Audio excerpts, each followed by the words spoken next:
Hola, muy buenas a todos y bienvenidos a mi canal, Cuenta Books. En el vídeo de hoy terminamos este maravilloso libro. Espero que os haya gustado tanto como me ha gustado a mí. Y sin más, poneros cómodos, dentro intro y comenzamos.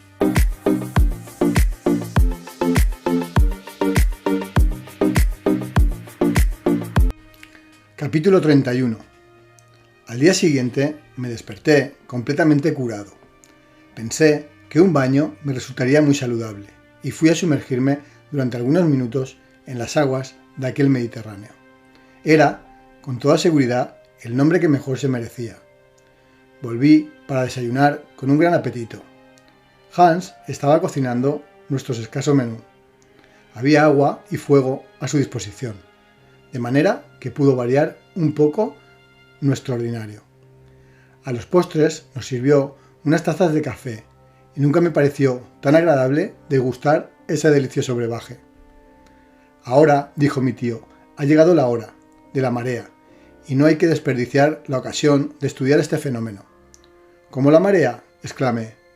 Sin duda. ¿Llegan hasta aquí las influencias de la luna y el sol? ¿Por qué no? ¿No están los cuerpos sometidos en su conjunto a la atracción universal? Esta masa de agua no puede, por tanto, escapar a la ley general. Así, a pesar de la presión atmosférica ejercida en su superficie, vas a verla levantarse como al Atlántico mismo. En ese momento pisábamos la arena de la orilla y las olas subían poco a poco por la playa. «He aquí la marea que empieza a subir», exclamé.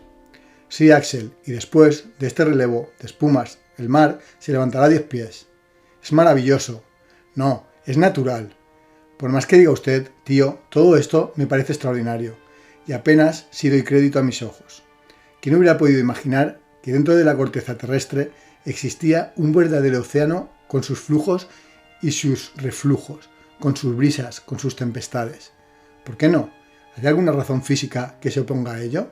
No encuentro ninguna, desde el momento en que hay que abandonar la teoría del calor central. Así pues, hasta el momento la teoría de David está justificada. Evidentemente, y desde ahora nada contradice la existencia de mares o comarcas en el interior del globo. Sin duda, pero deshabitados. Bueno, ¿y por qué estas aguas no podrían dar asilo a peces de alguna especie desconocida?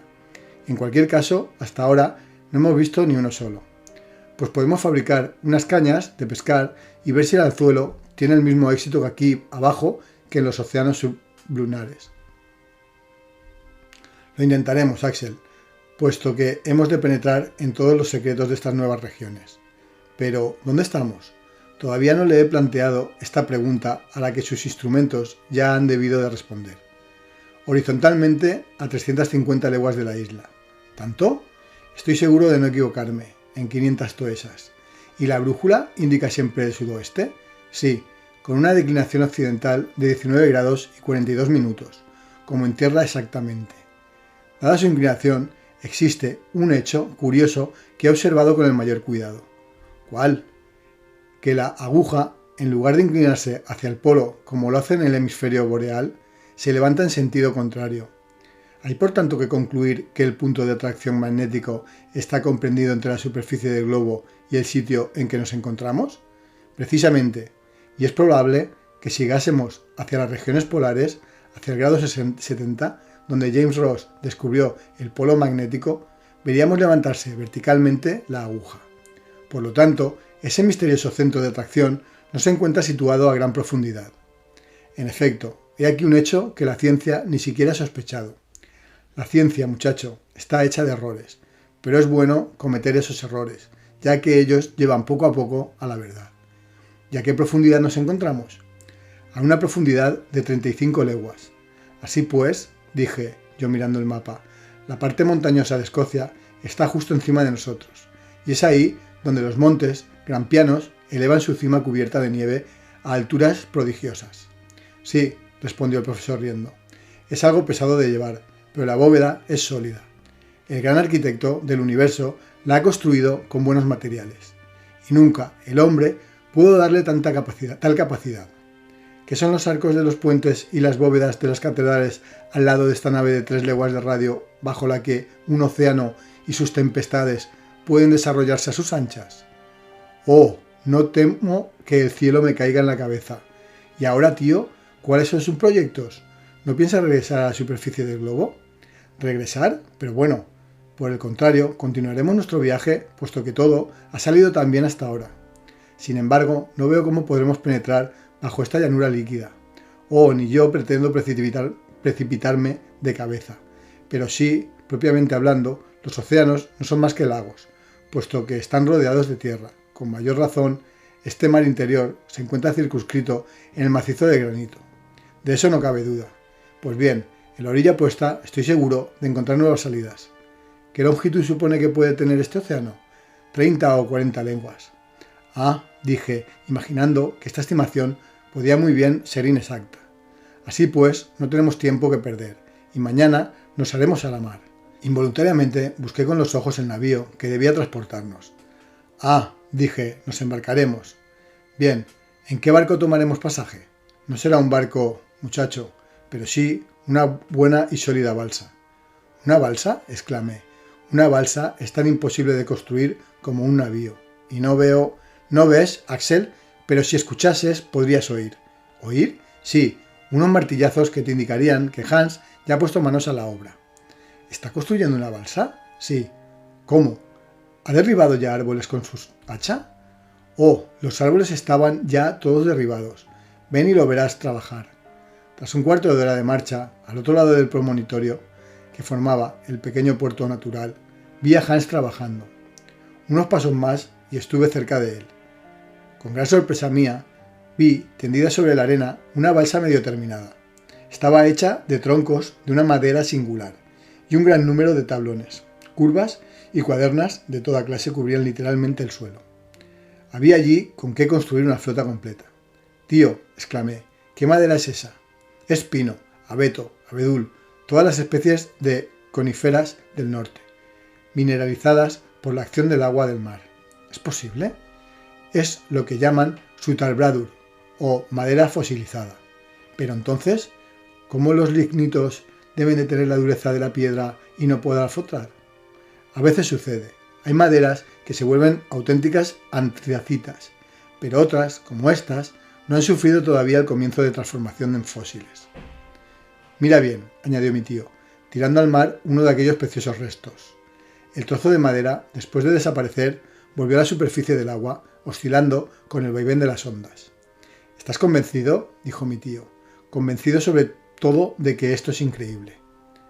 Al día siguiente, por la noche, gracias a la habilidad del guía, la balsa estaba terminada. Tenía 10 pies de largo y 5 de ancho. Los maderos de Surtalbruder, unidos por fuertes cuerdas, ofrecían una sólida superficie y, una vez botada, aquella embarcación improvisada flotó tranquilamente sobre las aguas del mar. Lindenbrook. Capítulo 32. El 13 de agosto nos despertamos muy temprano. Íbamos a inaugurar un nuevo medio de locomoción rápido y poco fatigoso. Un mástil hecho con 2 palos enjimelgados, una verja formada por un tercero y la vela sacada de nuestras mantas componían los aparejos de la balsa. No faltaban las cuerdas. El conjunto era sólido.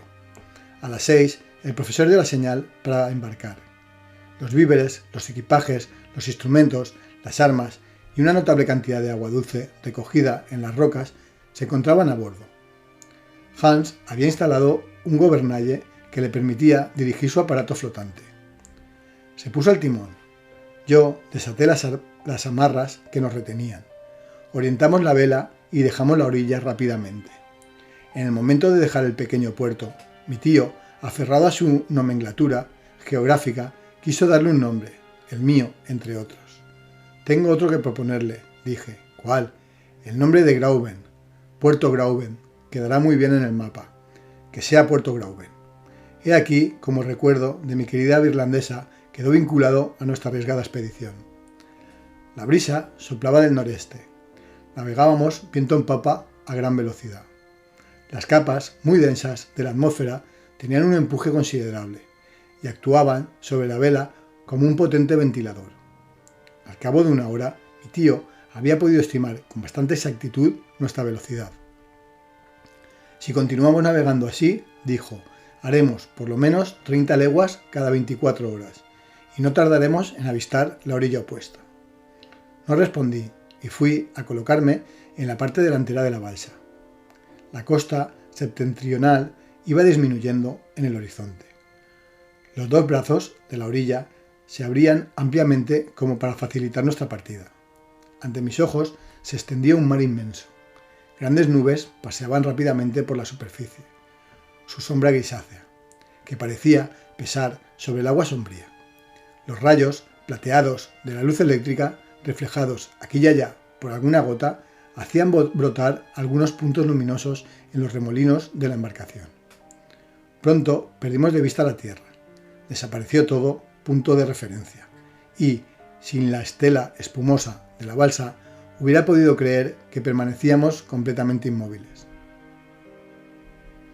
Hacia mediodía, unas algas inmensas empezaron a ondular en la superficie de las aguas. Yo conocía la potencia vegetativa de esas plantas que trepan desde una profundidad de más de 12.000 pies desde el fondo de los mares. Se reproducen bajo presión de 400 atmósferas y con frecuencia forman bancos bastante considerables que estorban la marcha de los navíos. Pero creo que jamás hubo algas tan gigantescas como las del mar Lindenbrock. Nuestra balsa navegó entre flucos de 3 y 4.000 pies de largo, parecidos a inmensas serpientes que se desplegaban hasta perderse de vista. Yo me entretenía siguiendo con la mirada sus cintas infinitas, creyendo siempre alcanzar su extremo, y durante horas enteras mi paciencia, si no mi asombro, era burlada. ¿Qué fuerza natural podía producir tales plantas y cuál debía ser el aspecto de la Tierra en los primeros siglos de su formación, cuando, bajo la acción del calor y de la humedad, el reino vegetal era lo único que se desarrollaba en su superficie? Llegó la noche y, tal como había notado la víspera, el estado luminoso del aire no sufrió ninguna disminución. Era un fenómeno constante, con cuya duración podíamos contar. Después de cenar, me tendí al pie del mástil y no tardé en dormirme en medio de indolentes sueños. Hans, inmóvil en el gobernalle, dejaba correr la balsa, que, por lo demás, empujada por el viento de popa, no necesitaba ni siquiera ser dirigida. Desde nuestra partida de Puerto Grauden, el profesor Lindenbrock me había encargado de llevar el diario de a bordo, de anotar las más mínimas observaciones, de consignar los fenómenos interesantes, la dirección del viento, la velocidad adquirida, el camino recorrido, en una palabra, todos los incidentes de aquella extraña navegación. Me limitaré, pues, a reproducir aquí las notas cotidianas, escritas, por así decirlo, al dictado de los acontecimientos, con el fin de dar un relato más exacto de nuestra travesía. Viernes 14 de agosto. Brisa uniforme de noroeste. La balsa marcha con rapidez y en línea recta. La costa queda 30 leguas a sotavento. Nada en el horizonte.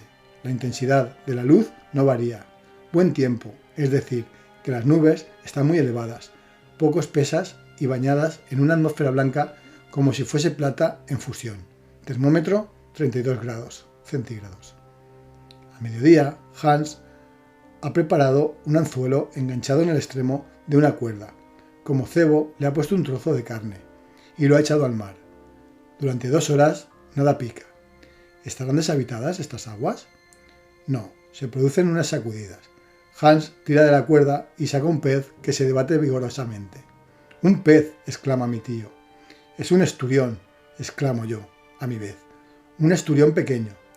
El profesor mira atentamente al animal y no comparte mi opinión. Este pez tiene la cabeza plana, redondeada y la parte anterior del cuerpo cubierta de placas óseas. En su boca carece de dientes. Las aletas pectorales, bastante desarrolladas, están ajustadas a su cuerpo desprovisto de cola. Este animal pertenece, desde luego, al orden en que los naturalistas han clasificado al esturión, pero difiere de este en rasgos bastante esenciales. Mi tío no se equivoca, pues, tras un corto examen, dice: este pez pertenece a una familia extinguida hace siglos, y de la cual se encuentran solamente vestigios fósiles en los terrenos devonianos. ¿Cómo, digo, es posible que hayamos capturado vivo a uno de esos habitantes de los mares primitivos? Sí, responde el profesor, continuando sus observaciones. Y ya ves que estos peces fósiles no tienen ninguna identidad con las especies actuales. Ahora bien, tener uno de estos seres vivos es una verdadera felicidad para un naturalista. Pero, ¿a qué familia pertenece? Al orden de los ganoides, familia de los cefalópodos, género. ¿Y bien?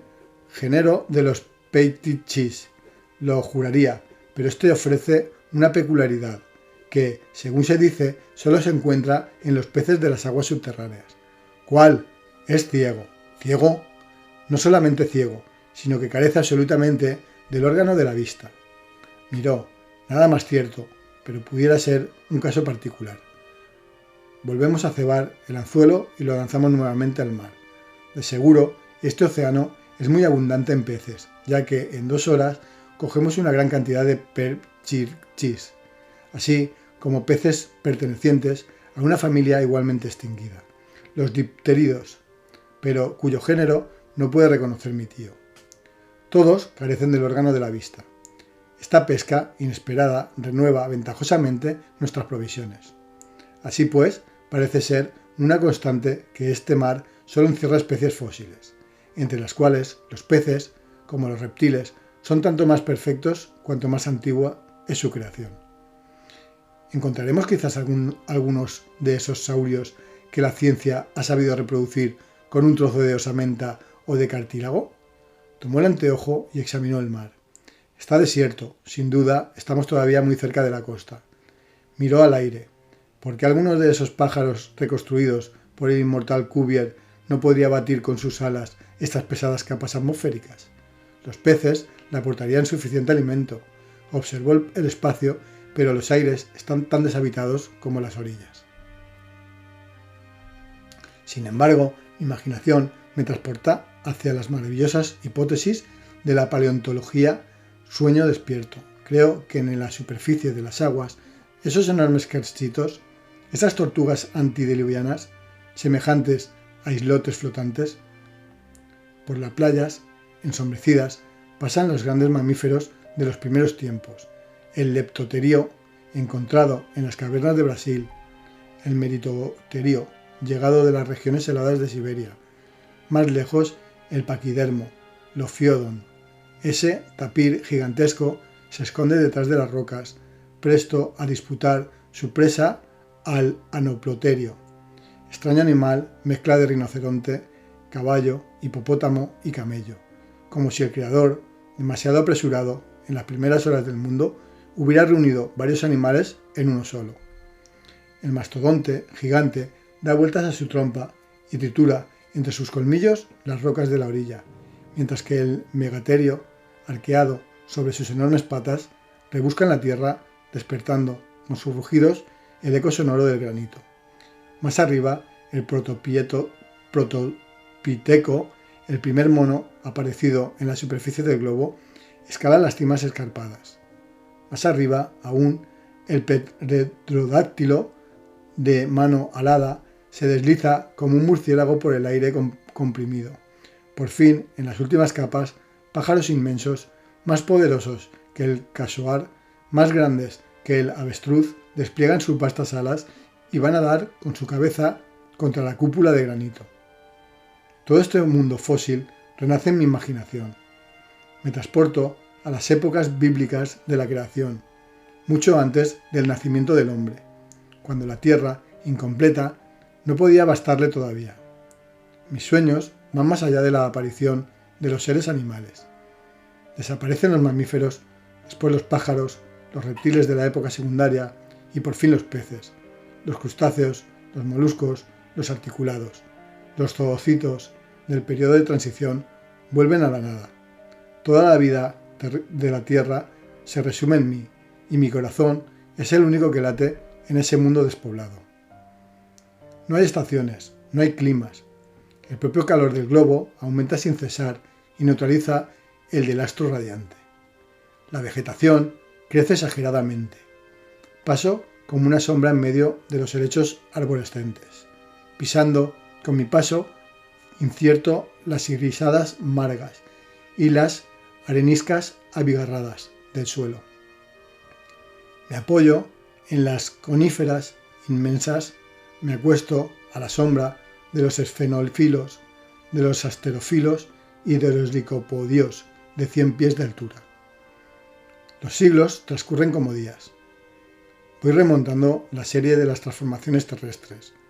Las plantas desaparecen, las rocas graníticas pierden su pureza. El estado líquido va a reemplazar al estado sólido, bajo la acción de un calor más intenso. Las aguas corren por la superficie del globo, hierven, se volatilizan. Los vapores envuelven la Tierra, que poco a poco no forman más que una masa gaseosa, incandescente, grande como el Sol y brillante como él. En el centro de esa nebulosa, 1400 veces más grande que el globo que un día formará, soy arrastrado a los espacios planetarios.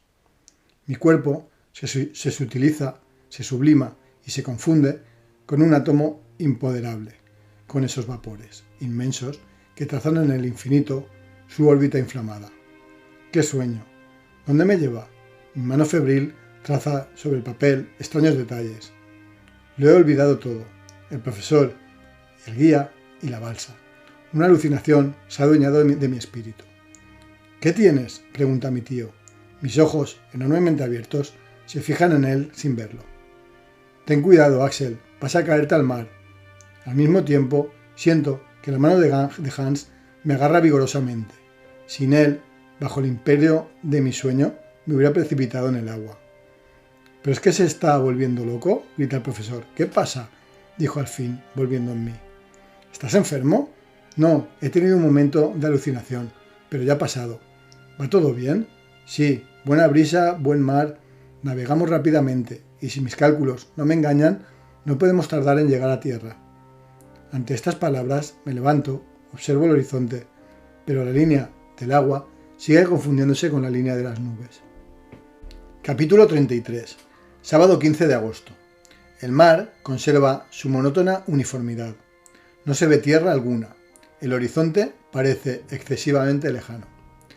Tengo la cabeza todavía pesada por la violencia de mi sueño. Mi tío no ha soñado, pero está de mal humor. Recorre con su anteojo todos los puntos del espacio y se cruza de brazos con aire contrariado. Noto que el profesor Lindenbrook tiende a convertirse en el hombre impaciente del pasado, y apunto este hecho en mi diario. Han sido necesarios mis peligros y mis sufrimientos para sacar de él alguna chispa de humanidad, pero desde mi curación su naturaleza se ha rehecho, y sin embargo, ¿por qué encolerizarse? ¿Es que el viaje no se lleva a cabo en las circunstancias más favorables? ¿Es que la balsa no navega con rapidez? Parece inquieto. Tío, digo al verlo mirar con frecuencia por el anteojo. ¿Inquieto? No. ¿Impaciente entonces? Sí. ¿Te parece que no hay motivos? Sin embargo, navegábamos con una velocidad. ¿Y qué importa? No es que la velocidad sea corta, es que el mar es demasiado grande. Recuerdo en ese momento que el profesor, antes de nuestra partida, estimaba en unas 30 leguas la longitud de ese océano subterráneo. Ahora bien, ya hemos recorrido un camino 3 veces más largo, y las orillas del sur no aparecen todavía. No bajamos, prosigue el profesor. Todo esto es tiempo perdido, y en definitiva, yo no he venido tan lejos para hacer una excursión en barco, por un estanque. Llama a esta travesía una excursión en barco, y a este mar un estanque. Pero digo, puesto que hemos seguido la ruta indicada por Sagnussen, esa es la cuestión. Hemos seguido esa ruta. ¿Se encontró Sagnussen con esta extensión de agua? ¿La atravesó? ¿El riachuelo que hemos tomado como guía no nos habrá hecho perder del todo? ¿No nos habrá hecho perdernos del todo? En cualquier caso, no podemos lamentarnos de haber llegado hasta aquí. Este espectáculo es magnífico y no se trata de ver. Me he propuesto una meta y quiero alcanzarla. Así que no me hables de admirar. Me doy por enterado y lo dejo mordiéndose los labios de impaciencia. A las 6 de la tarde, Hans reclama su paga y le son entregados 3 riksdaler. Domingo 16 de agosto. Sin novedad, mismo tiempo, el viento tiene una ligera tendencia a refrescar. Al despertarme, mi primera preocupación es la de constatar la intensidad de la luz. No dejo de temer que el fenómeno eléctrico llega a oscurecerse y después a apagarse. No ocurre nada de eso.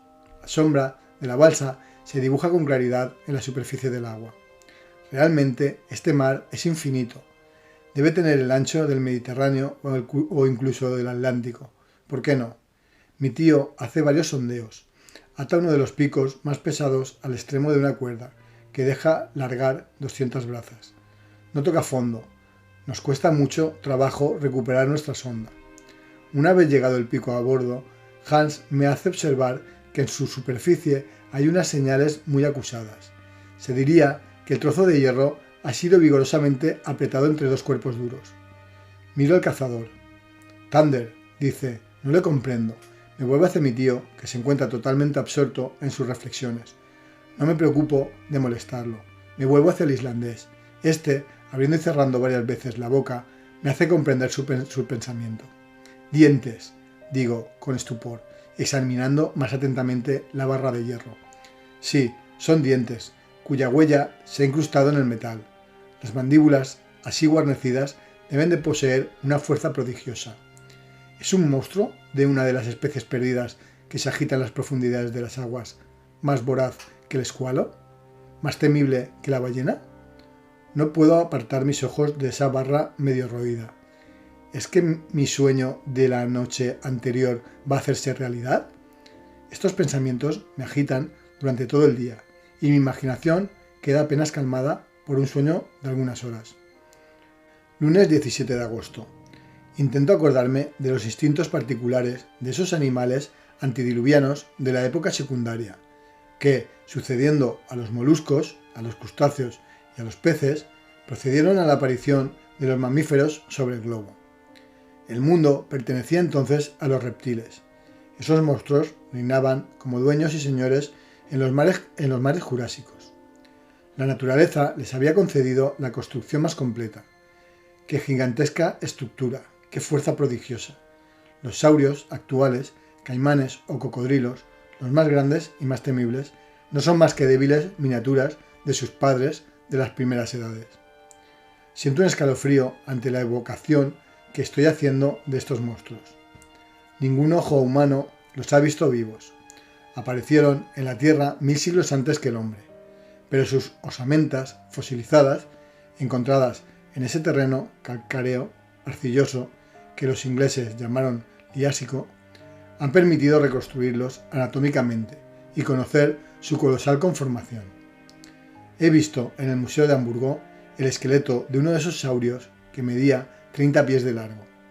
¿Estoy yo, habitante de la Tierra, destinado a encontrarme cara a cara con esos representantes de una familia antidiluviana? No es imposible. Sin embargo, la marca de los poderosos dientes está grabada en la barra de hierro. En su huella reconozco que son cónicos como los del cocodrilo. Mis ojos se fijan con horror en el mar. Temo ver surgir a uno de esos habitantes de las cavernas submarinas. Supongo que el profesor Lindenbrock comparte mis ideas, si no mis temores, ya que, después de haber examinado el pico, ha recorrido el océano con la vista. Al diablo, me digo a mí mismo, con esa idea que ha tenido de sondear. Ha molestado a algún animal en su retiro, y si no nos ataca en el camino, echo una ojeada a las armas y me aseguro de que están en buen estado. Mi tío me ve y aprueba con un gesto. Amplias agitaciones producidas en la superficie de las aguas indican la perturbación de las capas profundas. El peligro está próximo. Tenemos que vigilar. Martes 18 de agosto. Llega la noche, o mejor dicho, el momento en el que el sueño hace pesar nuestros párpados, ya que en este océano no existe la noche y la implacable luz cansa obstinadamente nuestros ojos como si navegásemos bajo el sol de los mares árticos. Hans está al timón. Durante su guardia, yo duermo. 2 horas después, una espantosa sacudida me despierta. La balsa ha sido elevada por encima de las aguas con una potencia indescriptible y lanzada 20 toesas más allá. ¿Qué sucede?, grita mi tío. ¿Hemos tocado fondo? Hans le muestra con el dedo, a una distancia de 200 toesas, una masa negruzca que se levanta y se agacha sucesivamente. Miro y exclamo: «Es una colosal morsopa». «Sí», replica mi tío, «y allí un lagarto de mar de un tamaño muy poco común». Y más allá, Un cocodrilo monstruoso. Mire su gran mandíbula y las filas de dientes que este arma. ¡Ah! ¡Desaparece! ¡Una ballena! ¡Una ballena!, exclama entonces el profesor. Veo sus enormes aletas. Mira el aire y el agua que expulsa por sus narices. En efecto, dos columnas líquidas se elevaban a considerable altura por encima del mar. Nos quedamos sorprendidos, estupefactos, espantados, en presencia de esa manada de monstruos marinos. Tienen dimensiones sobrenaturales, y el más pequeño de ellos rompería nuestra balsa de una dentellada. Hans quiere poner el timón a barlovento, con el fin de huir de esa peligrosa compañía, pero se da cuenta de que por la otra borda aparecen otros enemigos no menos temibles, una tortuga de 40 pies de ancho y una serpiente de 30 de largo, que lanza su enorme cabeza por encima de las aguas. Imposible huir. Los reptiles se acercan, dan vueltas alrededor de la balsa con una rapidez que no podrían igualar los grandes trenes lanzados a toda velocidad. Trazan en torno a nosotros círculos concéntricos. He tomado mi carabina, pero ¿qué efecto puede producir una bala en las escamas que cubren el cuerpo de estos animales? Estamos mudos de espanto. Se acercan a nosotros. Por un lado, el cocodrilo, por el otro, la serpiente. El resto de la manada marina ha desaparecido. Voy a hacer fuego. Hans me detiene con un gesto. Los dos monstruos pasan a 50 toesas de la balsa. Se precipitan el uno contra el otro, y su furor les impide darse cuenta de nuestra presencia. Comienza el combate a 100 toesas de la balsa. Vemos claramente cómo se enfrentan los dos monstruos, pero me parece que ahora los otros animales vienen a tomar parte en la lucha. La marsopa, la ballena, el lagarto, la tortuga. Puedo entreverlos a cada instante. Se los muestro al islandés. Este mueve negativamente la cabeza. «Tuba», dice. «¿Cómo? Dos. Pretende que solamente dos animales». «Tienes razón», exclama mi tío, que no cesa de mirar por el anteojo. «No es posible. Sí, el primero de esos monstruos tiene el hocico de una marsopa, la cabeza de un lagarto y los dientes de un cocodrilo. Y esto es lo que nos ha engañado. Es el más temible de los reptiles antidiluvianos, el ictiosaurio. ¿Y el otro? El otro es una serpiente escondida en el caparazón de una tortuga, el terrible enemigo del primero, el plesiosaurio». Hans tiene razón. Solamente dos monstruos turban así la superficie del mar, y tengo ante mis ojos dos reptiles de los océanos primitivos. Veo el ojo sangrante del ictiosaurios, tan grande como la cabeza de un hombre. La naturaleza lo ha dotado de un aparato óptico de extrema potencia y capaz de resistir la presión de las capas del agua en las profundidades que habita. Con justicia se lo ha denominado la ballena de los saurios, ya que posee su rapidez y tamaño. No mide menos de 100 pies, y puedo juzgar su dimensión cuando levanta por encima de las aguas las aletas verticales de su cola. Su mandíbula es enorme, y según los naturalistas no tiene menos de 182 dientes. El plesiosaurio, serpiente de tronco cilíndrico de cola corta, tiene las patas colocadas en forma de remo. Su cuerpo está enteramente cubierto de un caparazón, y su cuello, flexible como el de un cisne, se eleva a 30 pies por encima de las aguas. Estos animales se atacan con una furia indescriptible. Levantan montañas líquidas que refluyen hacia la balsa. 20 veces estamos a punto de zozobrar. Se oyen silbidos de una intensidad prodigiosa. Las dos bestias están enzarzadas. No puedo distinguir una de la otra. Hay que temerlo todo de la rabia del vencedor. Pasa 1 hora, 2 horas, la lucha continúa con el mismo encarnizamiento. Los combatientes se acercan y se alejan de la balsa alternativamente. Nos quedamos inmóviles, dispuestos a hacer fuego. De pronto, el ictiosaurio y el plesiosaurio desaparecen, perforando un auténtico maelstrom en el seno de las aguas. Transcurren varios minutos. ¿Vas a acabar el combate en las profundidades del mar? De repente, una enorme cabeza se lanza fuera del agua, la cabeza del plesiosaurio. El monstruo está herido de muerte. Ya no veo su inmenso caparazón. Solo su largo cuello se levanta, se abate, se endereza, se curva, azota las aguas como un látigo gigantesco y se retuerce como un gusano cortado. El agua salta a una distancia considerable, nos ciega, pero pronto la agonía del reptil toca su fin. Sus movimientos disminuyen, sus contorsiones se apaciguan, y su largo tronco de serpiente se extiende como una masa inerte sobre las aguas calmadas. En cuanto al ictiosaurio, ¿ha regresado a su caverna submarina o va a reaparecer en la superficie del mar? Capítulo 34. Miércoles 19 de agosto. Afortunadamente, el viento, que sopla con fuerza, nos ha permitido huir rápidamente del escenario de la lucha. Hans continúa al gobernalle. Mi tío, sustraído de sus pensamientos absorbentes por los incidentes del combate, vuelve a caer en su impaciente contemplación del mar. El viaje recupera su monótona uniformidad, que no deseo que se rompa al precio de los peligros corridos ayer. Jueves 20 de agosto. Brisa noreste bastante desigual. Temperatura caliente. Navegamos con una velocidad de 3 leguas y media por hora. Hacia mediodía se oye un mido lejano. Consigno aquí el hecho sin poder dar explicación. Es un mugido continuo. A lo lejos, dice el profesor, hay alguna roca o algún islote contra el que rompe el mar. Hans trepa a lo alto del mástil, pero no distingue ningún escollo. El océano está liso hasta la línea del horizonte. Pasan 3 horas. Los mugidos parecen provenir de un salto de agua lejana. Se lo indico a mi tío, el cual sacude la cabeza. Sin embargo, tengo la convicción de que no me equivoco. ¿Corremos hacia alguna catarata que nos precipitará en el abismo? Es posible que esta forma de descenso plazca al profesor, porque se acerca a la vertical, pero a mí... En todo caso, debe de haber a algunas leguas al barlovento un fenómeno ruidoso, ya que ahora los mugidos se oyen con gran violencia. ¿Proviene del cielo o del océano? Dirijo la mirada hacia los vapores suspendidos en la atmósfera e intento sondear sus profundidades. El cielo está tranquilo. Las nubes, situadas en lo más alto de la bóveda, parecen inmóviles y se pierden en la intensa irradiación de la luz. Hay que buscar, por tanto, en otra parte, la causa de este fenómeno. Interrogo entonces con la mirada al horizonte puro y despejado de toda bruma. Su aspecto no ha cambiado, pero si ese mido proviene de un salto, de una catarata, si todo el océano se precipita en un estanque inferior, si esos mugidos son producidos por una masa de agua que cae, la corriente debe activarse y su velocidad creciente puede darme la medida del peligro que nos amenaza. Consulto la corriente, es nula. Una botella vacía que tiro al mar queda a sotavento. Hacia las 4, Hans se levanta, se aferra al mástil y sube hasta su extremo. Desde allí, su mirada recorre el arco que describe el océano delante de la balsa y se para en un punto.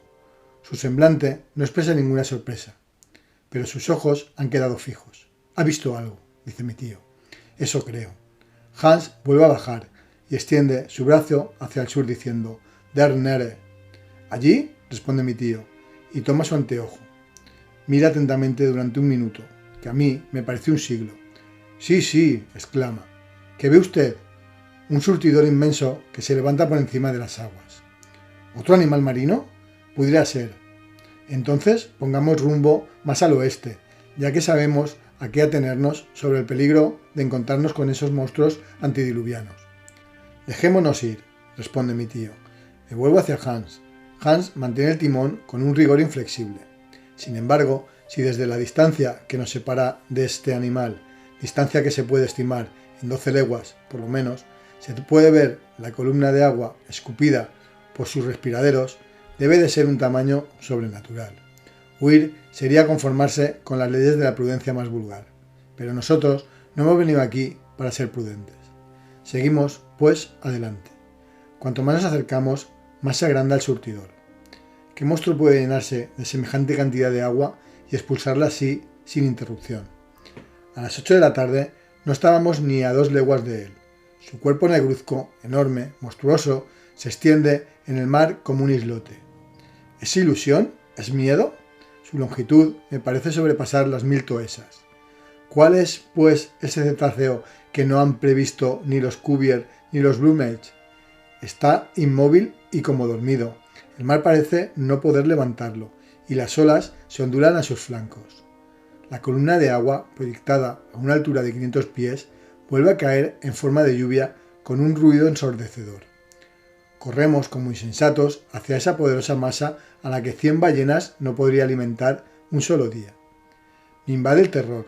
No quiero ir más lejos. Si es preciso, cortaré la driza de la vela. Me rebelo contra el profesor, que no me responde. De repente, Hans se levanta y señala con el dedo el punto amenazador.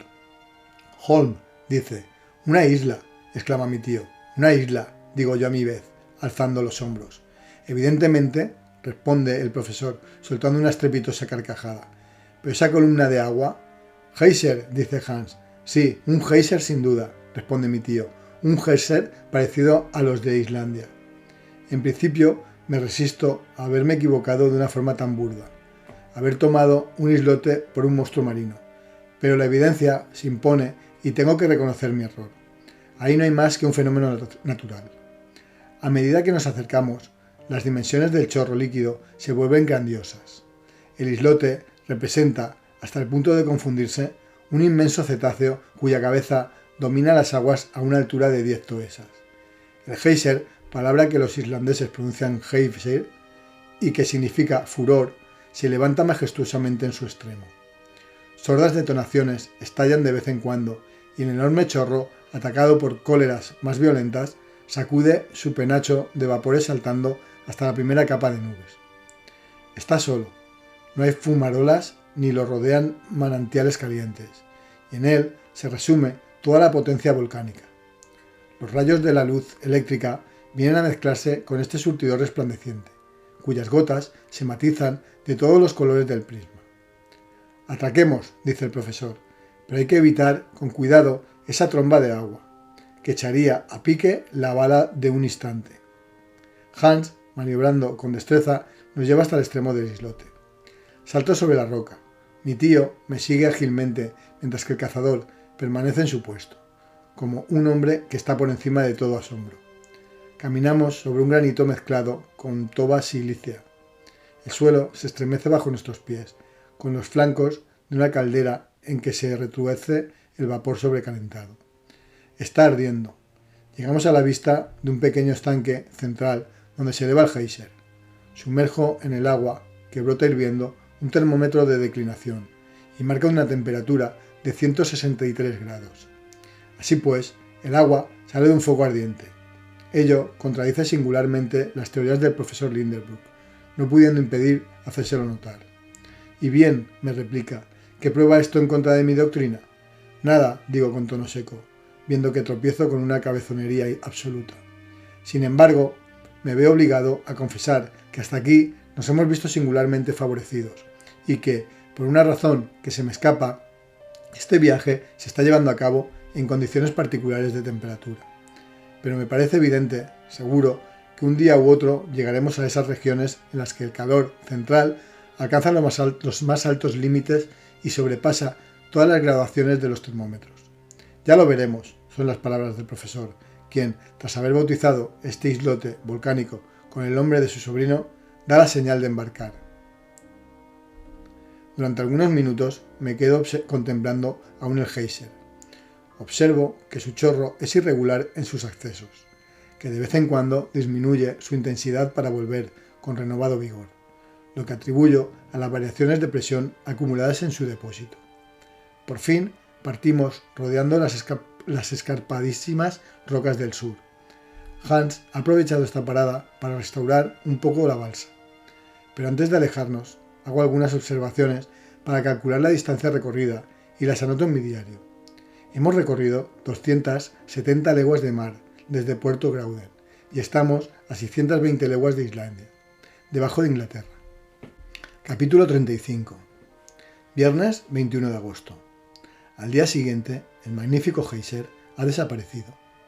El viento ha refrescado y nosotros nos hemos alejado rápidamente del islote Axel. Los mugidos se han apagado poco a poco. El tiempo, si se me permite expresarme así, va a cambiar dentro de poco. La atmósfera se carga de vapores que arrastran con ella la electricidad formada por la evaporación de las aguas salinas.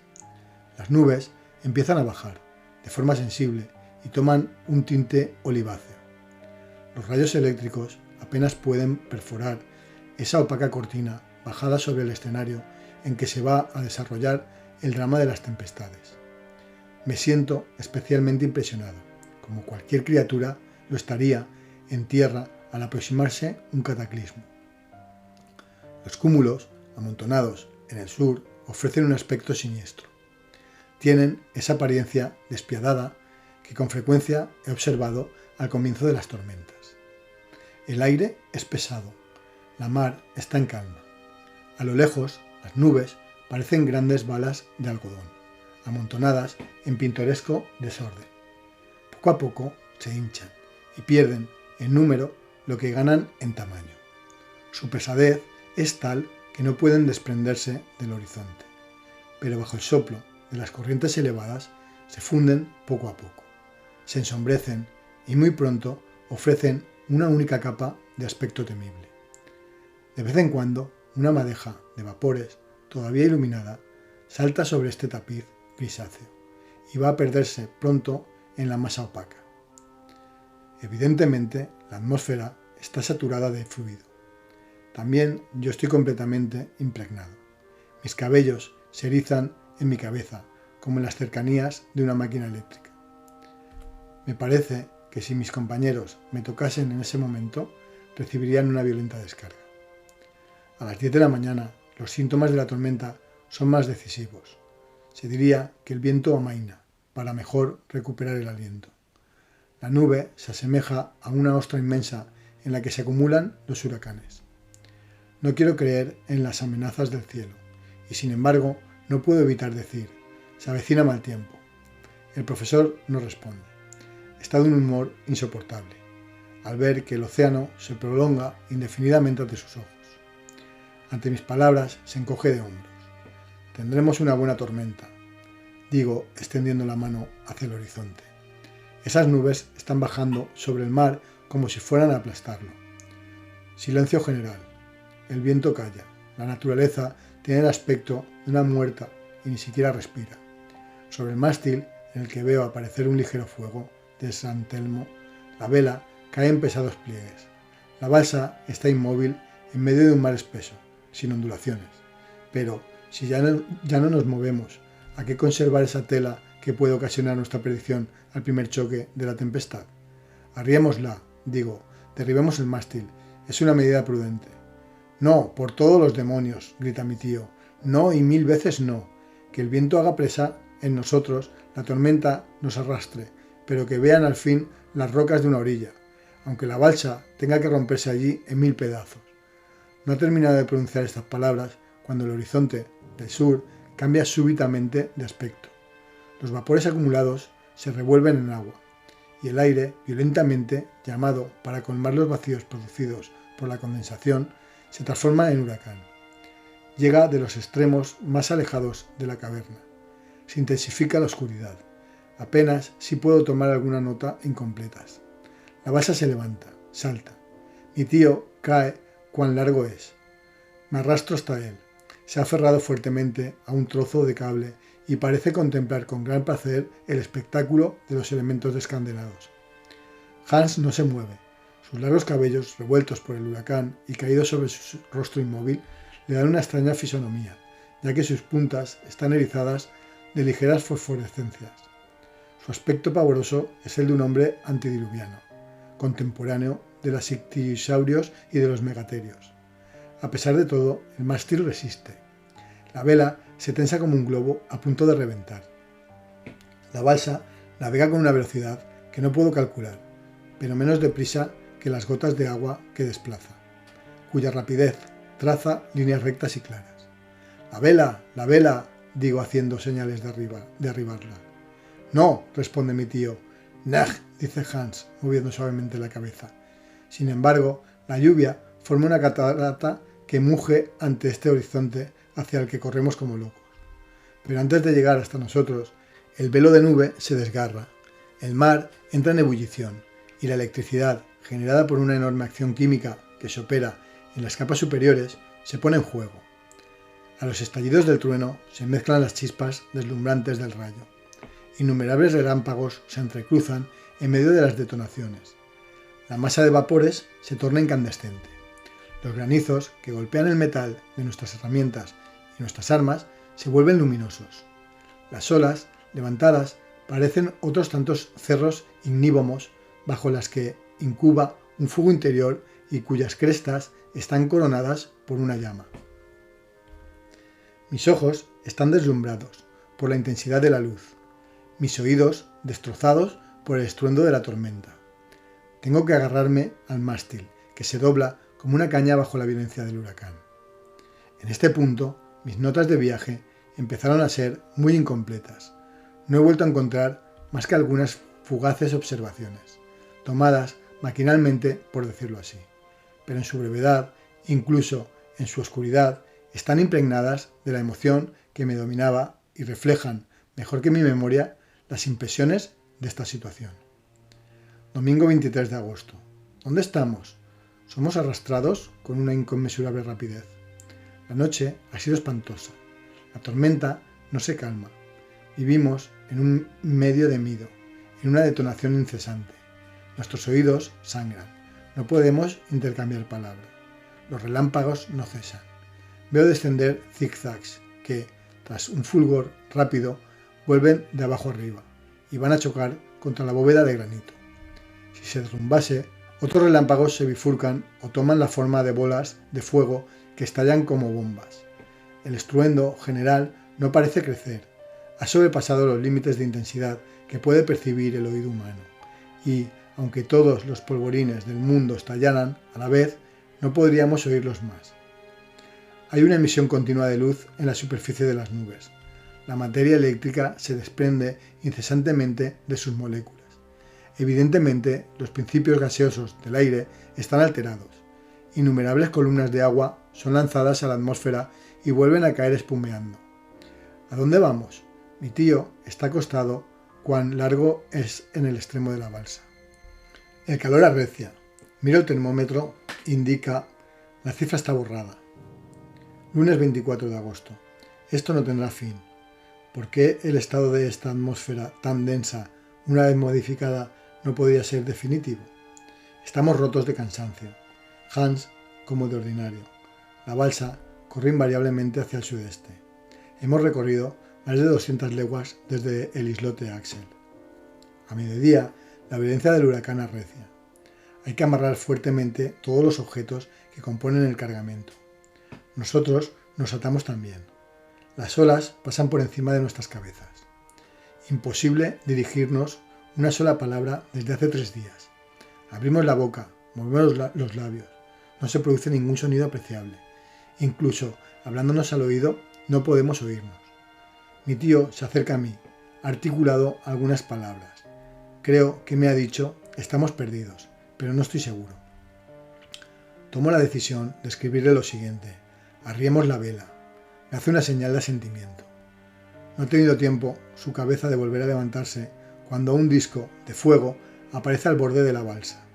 El mástil y la vela son arrancados de cuajo y los he visto elevarse a una altura prodigiosa, semejantes al pterodáctilo, ese pájaro fantástico de los primeros siglos. Estamos helados de espanto.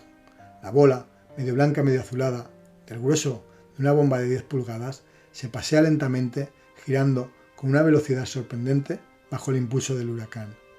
Llega hasta aquí, sube por una de las costuras de la balsa, salta sobre el saco de provisiones, desciende ligeramente, brinca, roza la caja de pólvora. ¡Horror! ¡Vamos a saltar! No, el disco deslumbrante se aparta, se acerca a Hans, que lo mira fijamente, a mi tío, que se arrodilla para evitarlo, a mí, pálido y tembloroso, bajo el destello de la luz y del calor. Hace una pirueta cerca de mi pie que intento retirar. No puedo conseguirlo. Un olor a gas nitroso invade la atmósfera, nos penetra en la garganta, en los pulmones, nos ahogamos. ¿Por qué no puedo apartar mi pie? Está clavado a la balsa. Ah, la caída de este globo eléctrico ha imantado todo el hierro que llevamos a bordo. Los instrumentos, las herramientas, las armas se agitan, chocando unas contra otras con un tintín agudo. Los clavos de mi calzado se adhieren violentamente a una placa de hierro incrustada en la madera. No puedo retirar mi pie. Por fin, con un violento esfuerzo, lo arranco en el momento en que la bola iba a atraparlo en su movimiento giratorio y arrastrarme con ella. Sí. ¡Ah! ¡Qué luz tan intensa! El globo explota. Estamos cubiertos por rayos de llamas. Después todo se apaga. He tenido tiempo de ver a mi tío tendido en la balsa y a Hans siempre al timón y escupiendo fuego, bajo la influencia de la electricidad que lo traspasa. ¿A dónde vamos? ¿A dónde vamos? Martes 25 de agosto. Me despierto de un prolongado desvanecimiento. La tormenta continúa. Los rayos se desencadenan como una camada de serpientes soltada en la atmósfera.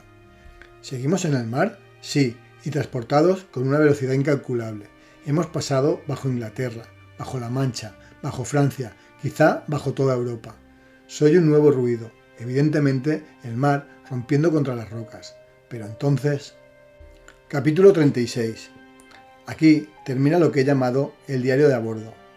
Felizmente salvado del naufragio, reanudo mi relato como antes. Lo que ocurrió al chocar la balsa contra los escollos de la costa no podría decirlo. Me sentí lanzado hacia las aguas y, si escapé a la muerte, si mi cuerpo no se destrozó sobre las agudas rocas, fue porque los vigorosos brazos de Hans me sacaron del abismo. El valeroso islandés me transportó fuera del alcance de las olas, sobre una arena ardiente, donde me encontré al lado de mi tío. Después volví hacia las rocas en las que chocaban las olas furiosas, con el fin de salvar algunos restos del naufragio. Yo no podía hablar, estaba roto de emociones y de cansancio. Necesité una buena hora para reponerme. Sin embargo, continuaba cayendo un gran diluvio, pero con ese recrudecimiento que anuncia el final de las tormentas. Algunas rocas superpuestas nos ofrecieron un refugio contra los torrentes del cielo. Hans preparó algunos alimentos que no pude tocar, y cada uno de nosotros, agotado por las vigilias de 3 noches, cayó en un doloroso sueño. Al día siguiente, el tiempo era magnífico. El cielo y el mar, de común acuerdo, se habían calmado. Había desaparecido todo rastro de tempestad. Las palabras alegres del profesor me saludaron al despertar. Tenía una tremenda alegría. «Bien, muchacho», exclamó, «¿has dormido bien? ¿No parece que estamos en la casa de Conistrade? ¿Que yo bajaba tranquilamente a desayunar? ¿Que mi boda con la pobre Grauden iba a tener lugar aquel mismo día?» Desgraciadamente, por poco que la tormenta hubiese empujado la balsa hacia el este, habíamos pasado bajo Alemania, bajo mi querida ciudad de Hamburgo, bajo la calle en que vivía aquella quien más amaba en el mundo.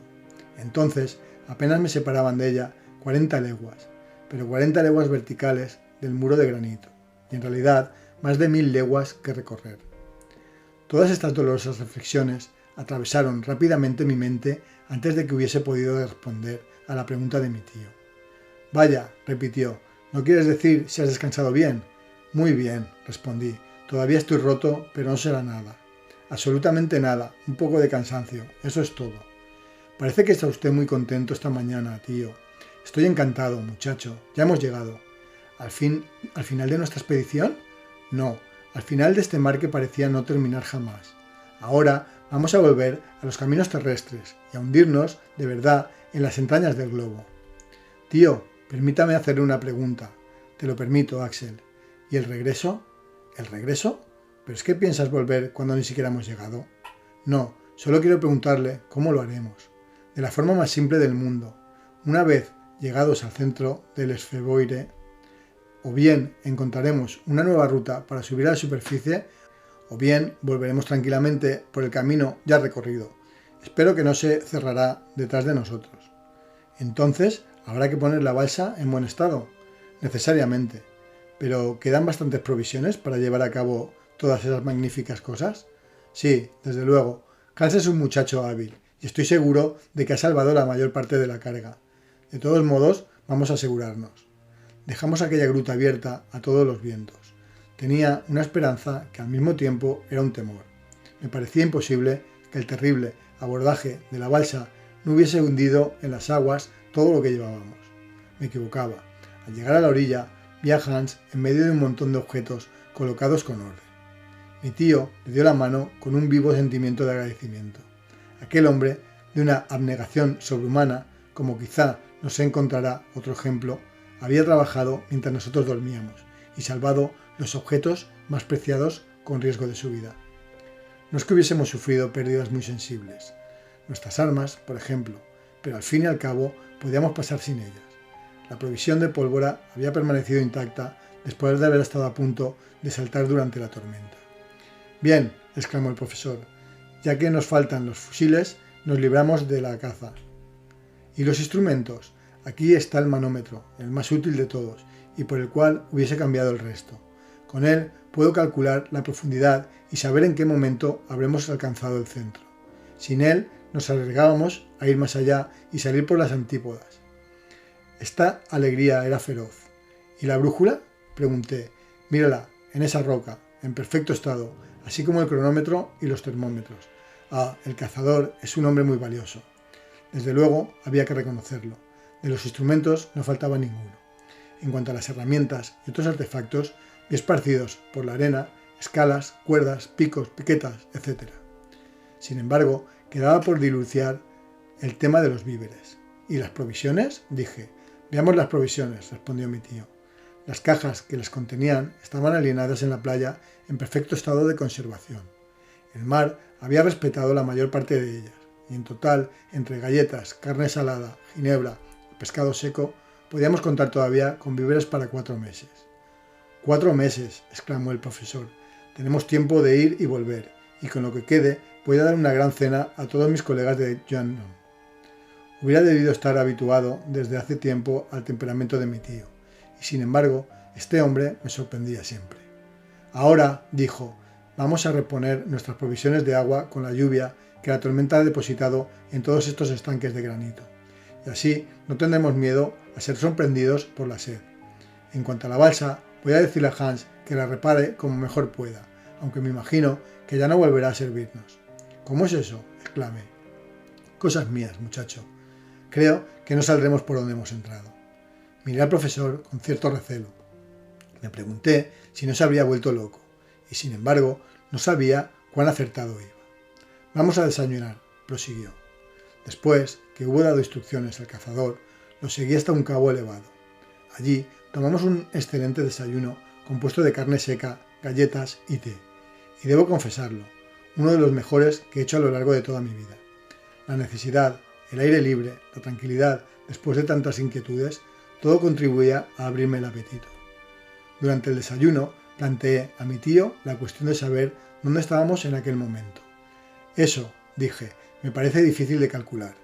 De calcular con exactitud, sí, respondió. Es incluso imposible, ya que durante los 3 días de tormenta no he podido tomar nota de la velocidad ni de la dirección de la balsa. Sin embargo, podemos conocer nuestra situación aproximadamente. En efecto, la última observación la hicimos en el islote del Geyser. En el islote Axel, muchacho, no declines el honor de haber bautizado con tu nombre la primera isla descubierta en el centro del macizo terrestre. Está bien, en el islote Axel. Habíamos recorrido aproximadamente 270 leguas de mar y nos encontrábamos a más de 600 leguas de Islandia. Bien, partamos entonces de ese punto y contemos 4 días de tormenta durante los que nuestra velocidad no ha podido ser inferior a 80 leguas cada 24 horas. Eso creo. Habría pues que añadir 300 leguas. Sí, y el mar Lindenbrook tendría aproximadamente 600 leguas de una orilla a otra. ¿Te das cuenta, Axel, que puede competir en tamaño con el Mediterráneo? Sí, sobre todo si lo hemos atravesado a lo ancho, lo cual es muy posible. Y cosa curiosa, añadí, si nuestros cálculos son exactos, tenemos ahora mismo encima de nosotros el Mediterráneo. Efectivamente, pues estamos a 900 leguas de Reykjavik. Ahí tienes un bonito trozo de camino, muchacho, pero que estemos bajo el Mediterráneo, bajo Turquía o bajo el Atlántico es algo que solo podemos afirmar si nuestra dirección no ha sido desviada. No, el viento parecía constante. Creo que esta orilla debe de estar situada al sureste del puerto Graude. Bueno, es fácil asegurarnos examinando la brújula. Vamos a consultar la brújula. El profesor se dirigió hacia la roca en la que Hans había depositado los instrumentos. Estaba contento, alegre, se frotaba las manos y se daba aires de importancia. Un auténtico jovenzuelo. Lo seguí, azuzado por la curiosidad de saber si me había equivocado en mi estimación. Cuando llegó a la roca, mi tío tomó la brújula, la colocó horizontalmente y observó la aguja que, tras oscilar, se paró en una posición fija bajo la influencia magnética. Mi tío miró, se frotó los ojos y volvió a mirar. Por fin se volvió hacia mí estupefacto. ¿Qué sucede?, pregunté. Me indicó que examinara el instrumento. Se me escapó una exclamación de sorpresa. La aguja señalaba el norte, donde nosotros suponíamos el mediodía. se volvía hacia la playa en vez de señalar el mar. Sacudí la brújula, la examiné, estaba en perfecto estado. En cualquier posición en que la colocáramos, la aguja recobraba obstinadamente aquella dirección inesperada. Así pues, ya no cabía duda.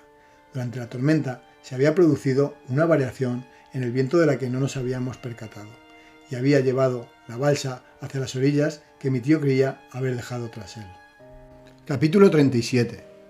Me sería imposible describir la sucesión de sentimientos que agitaron al profesor Lindenbrook. La estupefacción, la incredulidad y por último la cólera. Jamás he visto a un hombre tan desconcertado primero, tan irritado después. Las fatigas de la travesía, los peligros corridos, todo debía comenzar de nuevo. En lugar de avanzar, habíamos retrocedido. Pero mi tío se rehizo rápidamente. «¿Así que la fatalidad me juega estas malas pasadas?», exclamó. «Los elementos conspiran contra mí. El aire, el fuego y el agua aunan sus esfuerzos para ponerse a mi paso. Pues bien, ya se verá lo que puede mi voluntad. No cederé, no retrocederé, ni un paso, y veremos quién puede más, si el hombre o la naturaleza». De pie, sobre la roca, irritado, amenazador, Otto Lindenbrook, semejante al feroz Ajax, parecía desafiar a los dioses. Pero yo pensaba si sería el momento de intervenir y poner freno a aquella fogosidad insensata. «Escúcheme», le dije con tono firme, «aquí abajo hay un límite a cualquier ambición. No hay que luchar contra lo imposible. Estamos mal equipados para un viaje por mar. No se hacen 500 leguas en un mal ensamblaje de maderos, con una manta por vela, con un palo a guisa de mástil y contra los vientos desencadenados. No podemos gobernar, somos juguetes de las tempestades, y sería actuar como locos intentar por segunda vez esta travesía imposible». Durante 10 minutos, y sin ser interrumpido, pude desarrollar toda esta serie de razones irrefutables, pero esto se debió únicamente a la falta de atención del profesor, que no escuchó ni una palabra de mi argumentación. «¡A la balsa!», gritó. Tal fue su respuesta. Por más que hice, supliqué y me encolericé, choqué siempre con una voluntad más dura que el granito. Hans terminaba en ese momento de reparar la balsa. Se hubiera dicho que aquel extraño ser adivinaba los proyectos de mi tío. Con algunos trozos de Surtarbrandur había logrado consolidar la embarcación. Ya se elevaba en ella una vela y el viento jugaba entre sus pliegues flotantes. El profesor dijo algunas palabras al guía e inmediatamente éste comenzó a embarcar los equipajes y a disponerlo todo para la partida. La atmósfera era bastante pura y el viento del noroeste era bueno. ¿Qué podía hacer yo? ¿Resistir solo contra dos? Imposible. Si por lo menos Hans se hubiera unido a mí, pero no. Parecía que el islandés hubiera dejado de lado cualquier voluntad personal y hecho voto de abnegación. Nada podía obtener de un servidor tan apegado a su amo. Había que seguir adelante. Iba, pues, a tomar mi sitio acostumbrando en la balsa, cuando mi tío me detuvo agarrándome. «No partiremos hasta mañana», dijo. Hice un gesto de hombre resignado a todo. «No debe descuidar nada», prosiguió, «y pues la fatalidad me ha traído a esta parte de la costa. No la dejaré sin haberla explorado antes. Esta observación se comprenderá cuando se sepa que habíamos regresado a la orilla norte, pero no al mismo sitio de nuestra primera partida, Puerto Grauden. Debía de estar situado más al oeste. Nada más razonable entonces que examinar con todo cuidado los alrededores de este nuevo aterrizaje. «Vayamos a hacer descubrimientos», dije, y dejando a Hans con sus ocupaciones, partimos. El espacio, comprendido entre el alcance del mar y el pie de los farallones, era muy amplio. Había que andar una media hora antes de llegar a la muralla de rocas. Nuestros pies aplastaban numerosas conchas de todas las formas y todos los tamaños, en las que vivieron los animales de las primeras épocas. Veía también enormes caparazones cuyo diámetro era con frecuencia de más de 15 pies. Habían pertenecido a esos gigantescos gliptodontes del Plioceno, de los que la tortuga actual no es más que una pequeña reducción. Además, el suelo estaba sembrado de gran cantidad de restos de piedras. especies de guijarros redondeados por las olas y colocados en líneas sucesivas.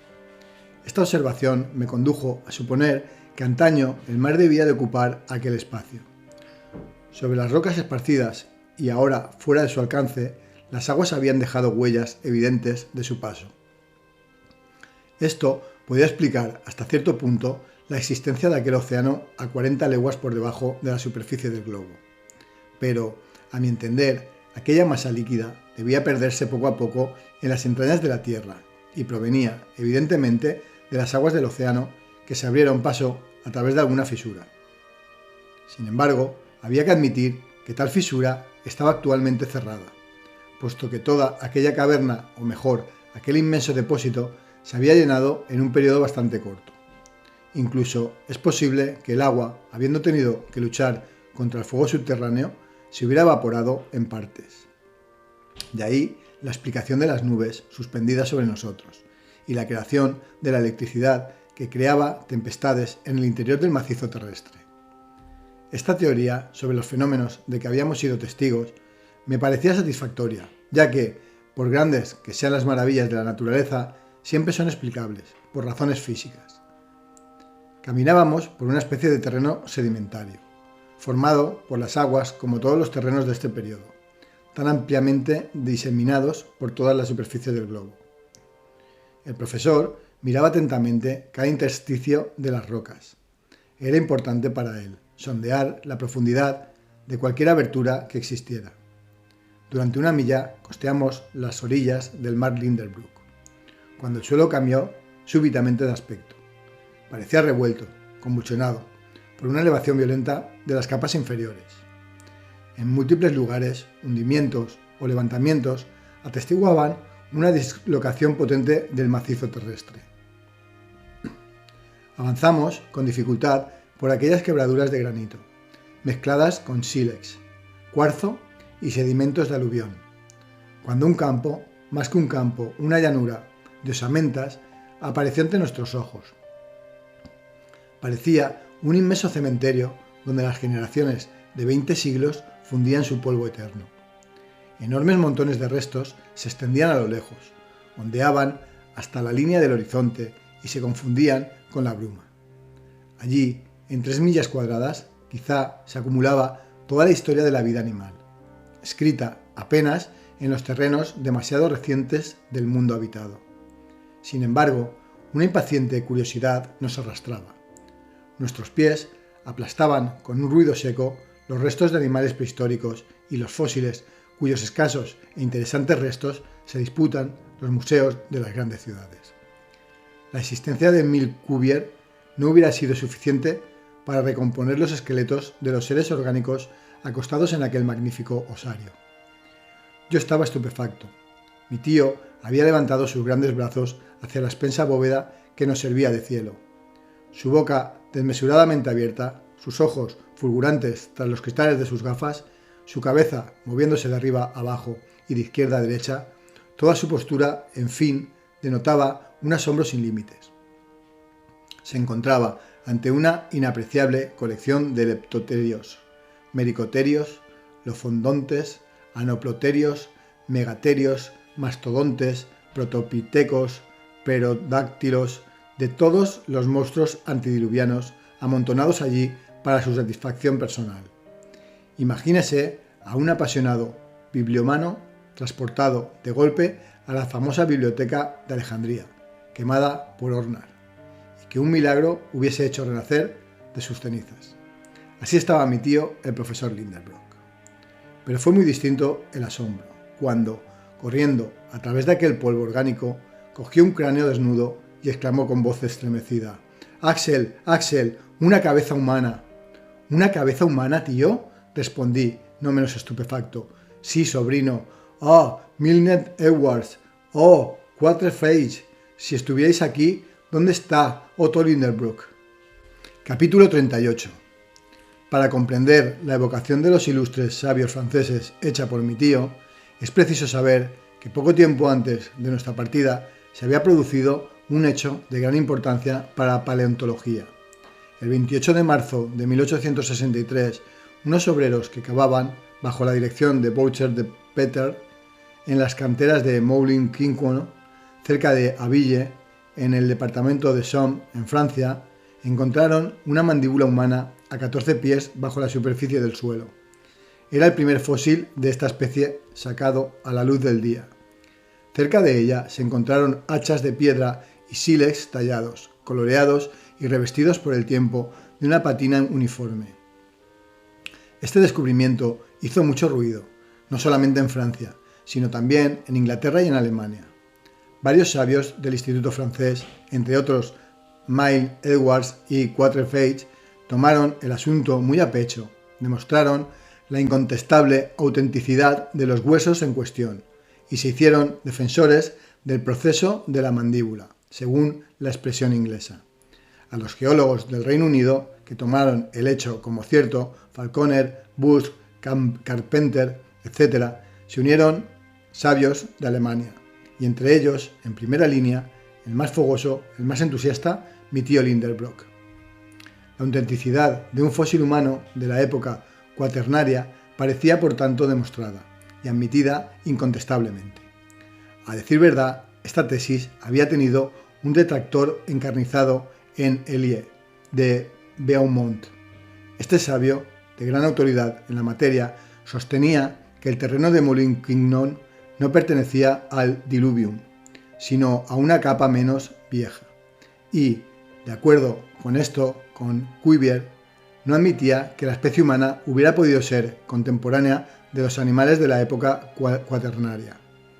Mi tío Livercook, de acuerdo con la gran mayoría de los geólogos, se había mantenido firme, disputado, discutido, y Elie de Beaumont se había quedado prácticamente solo. Conocíamos todos los detalles del asunto, pero ignorábamos que después de nuestra partida, la cuestión había experimentado nuevos progresos. En las tierras blandas y grises de ciertas grutas de Francia, Suiza y Bélgica se encontraron otras mandíbulas idénticas, aunque pertenecientes a individuos de diversos tipos de naciones diferentes, así como armas, utensilios, herramientas, huesos de niños, de adolescentes, de hombres, de ancianos. La existencia del hombre cuaternario se confirmaba, por lo tanto, cada día más. Y eso no era todo. Nuevos restos exhumados del terreno terciario Plioceno habían permitido a los sabios más audaces asignar una antigüedad todavía más lejana a la raza humana. Es cierto que esos restos no eran huesos de hombre, sino solo objetos de su industria, tibias, fémures de animales, fósiles estriados regularmente, esculpidos, por así decirlo, y que llevaban la huella de un trabajo humano. Así pues, de un salto, el hombre remontaba en la escala del tiempo un buen número de siglos, precedía al mastodonte, se convertía en contemporáneo del Elephants meridionalis, tenía 100.000 años de existencia, puesto que era esta la fecha asignada por los geólogos más reputados a la formación del terreno del Plioceno. Tal era entonces el estado de la ciencia paleontológica y lo que sabíamos era suficiente para explicar nuestra actitud ante el osario del mar Lindenbrock. Se comprenderá, pues, la estupefacción y la alegría de mi tío, sobre todo cuando 20 pasos más lejos se encontró en presencia, cara a cara, puede decirse, de un espécimen del hombre cuaternario. Era un cuerpo humano absolutamente reconocible. ¿Lo había conservado así durante siglos un suelo de una naturaleza especial, parecido al del cementerio de Saint-Michel, en Burdeos?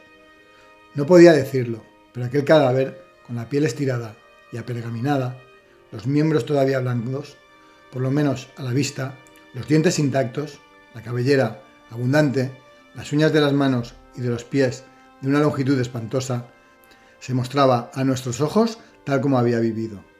Yo estaba mudo ante aquella aparición de otra época.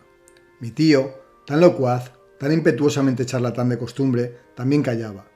Levantamos el cuerpo, lo enderezamos, nos miraba con sus órbitas vacías. Palpamos su torso sonoro. Tras unos instantes de silencio, el tío fue vencido por el profesor Otto Lindenbrock. Arrastrado por su temperamento, olvidó las circunstancias de nuestro viaje, el lugar en que nos encontrábamos, la inmensa caverna que nos contenía. Sin duda, se creyó en el Journal impartiendo lecciones a sus alumnos, pues tomó un tono doctoral y dirigiéndose a un auditorio imaginario: «Señores», dijo, «tengo el honor de presentarles a un hombre de la época cuaternaria. Grandes sabios han negado su existencia. Otros, no menos importantes, la han afirmado. Si se encontrasen aquí, los santos Tomás de la Panteología podrían tocarlo con el dedo y se verían forzados a reconocer su error. Bien sé que la ciencia debe ponerse en guardia contra los descubrimientos de este género. No ignoro la explotación que de los hombres fósiles han realizado los Barnum y otros charlatanes de la misma estofa. Conozco la historia de la rótula de Ajax, del pretendido cuerpo de Orestes encontrado por los espartanos y del cuerpo de Asterio, de 10 codos de largo, de que habla Pausanias. He leído los informes sobre el esqueleto de Trapani, descubierto en el siglo XIV, y en el que se quería reconocer a Polifemo, y las historias del gigante desenterrado durante el siglo XVI en los alrededores de Palermo. Tanto ustedes como yo no ignoramos, señores, el análisis hecho en Lucerna, en 1577, de aquellos grandes huesos que el médico Felix Plater declaraba haber pertenecido a un gigante de 19 pies. He devorado los tratados de Casanión y todas las memorias, folletos, discursos y contradiscursos publicados a propósito del esqueleto del rey de los cimbrios. Teutobocus, el invasor de las Galias, exhumado en un arenal del Delfinado en 1613. En el siglo XVIII hubiera combatido con Pierre Campet la existencia de los predamistas de Chaucer. He tenido en mis manos la obra titulada Gigants. Aquí reapareció la enfermedad natural de mi tío, que en público no podía pronunciar palabras difíciles. La obra titulada Gigants, prosiguió, no podía ir más allá. Giganteo, imposible. La malhadada palabra no quería salir. ¿Cuánto se hubiera reído en el Johnstown? Gigantosteología, acabó por decir el profesor Lindenbrook entre dos imprecaciones. Después, animándose cada vez más, continuó. Sí, señores, ya sé todas esas cosas. También sé que Cuiver y Blumenbach han reconocido en esas osamentas simples huesos de mamut y de otros animales de la época cuaternaria. Pero ahora, la más mínima duda sería una injuria a la ciencia. El cadáver está aquí, pueden verlo, tocarlo. No es un esqueleto, es un cuerpo intacto, conservado con un fin únicamente antropológico. No se quise contradecir tal aserto. Si pudiera lavarlo en una solución de ácido sulfúrico, siguió diciendo mi tío, haría desaparecer todas las partículas de tierra y de conchas resplandecientes que están incrustadas en él. Pero no tengo a mano ese precioso disolvente. Sin embargo, tal como está, este cuerpo nos contará su propia historia. Aquí el profesor cogió el cadáver fósil y lo manejó con la destreza de un exhibidor de curiosidades. Vedlo, continuó, no tiene 6 pies de altura. Estamos lejos de los pretendidos gigantes. En cuanto a la raza a que pertenece, es indiscutiblemente caucásica. Es de raza blanca, de nuestra raza.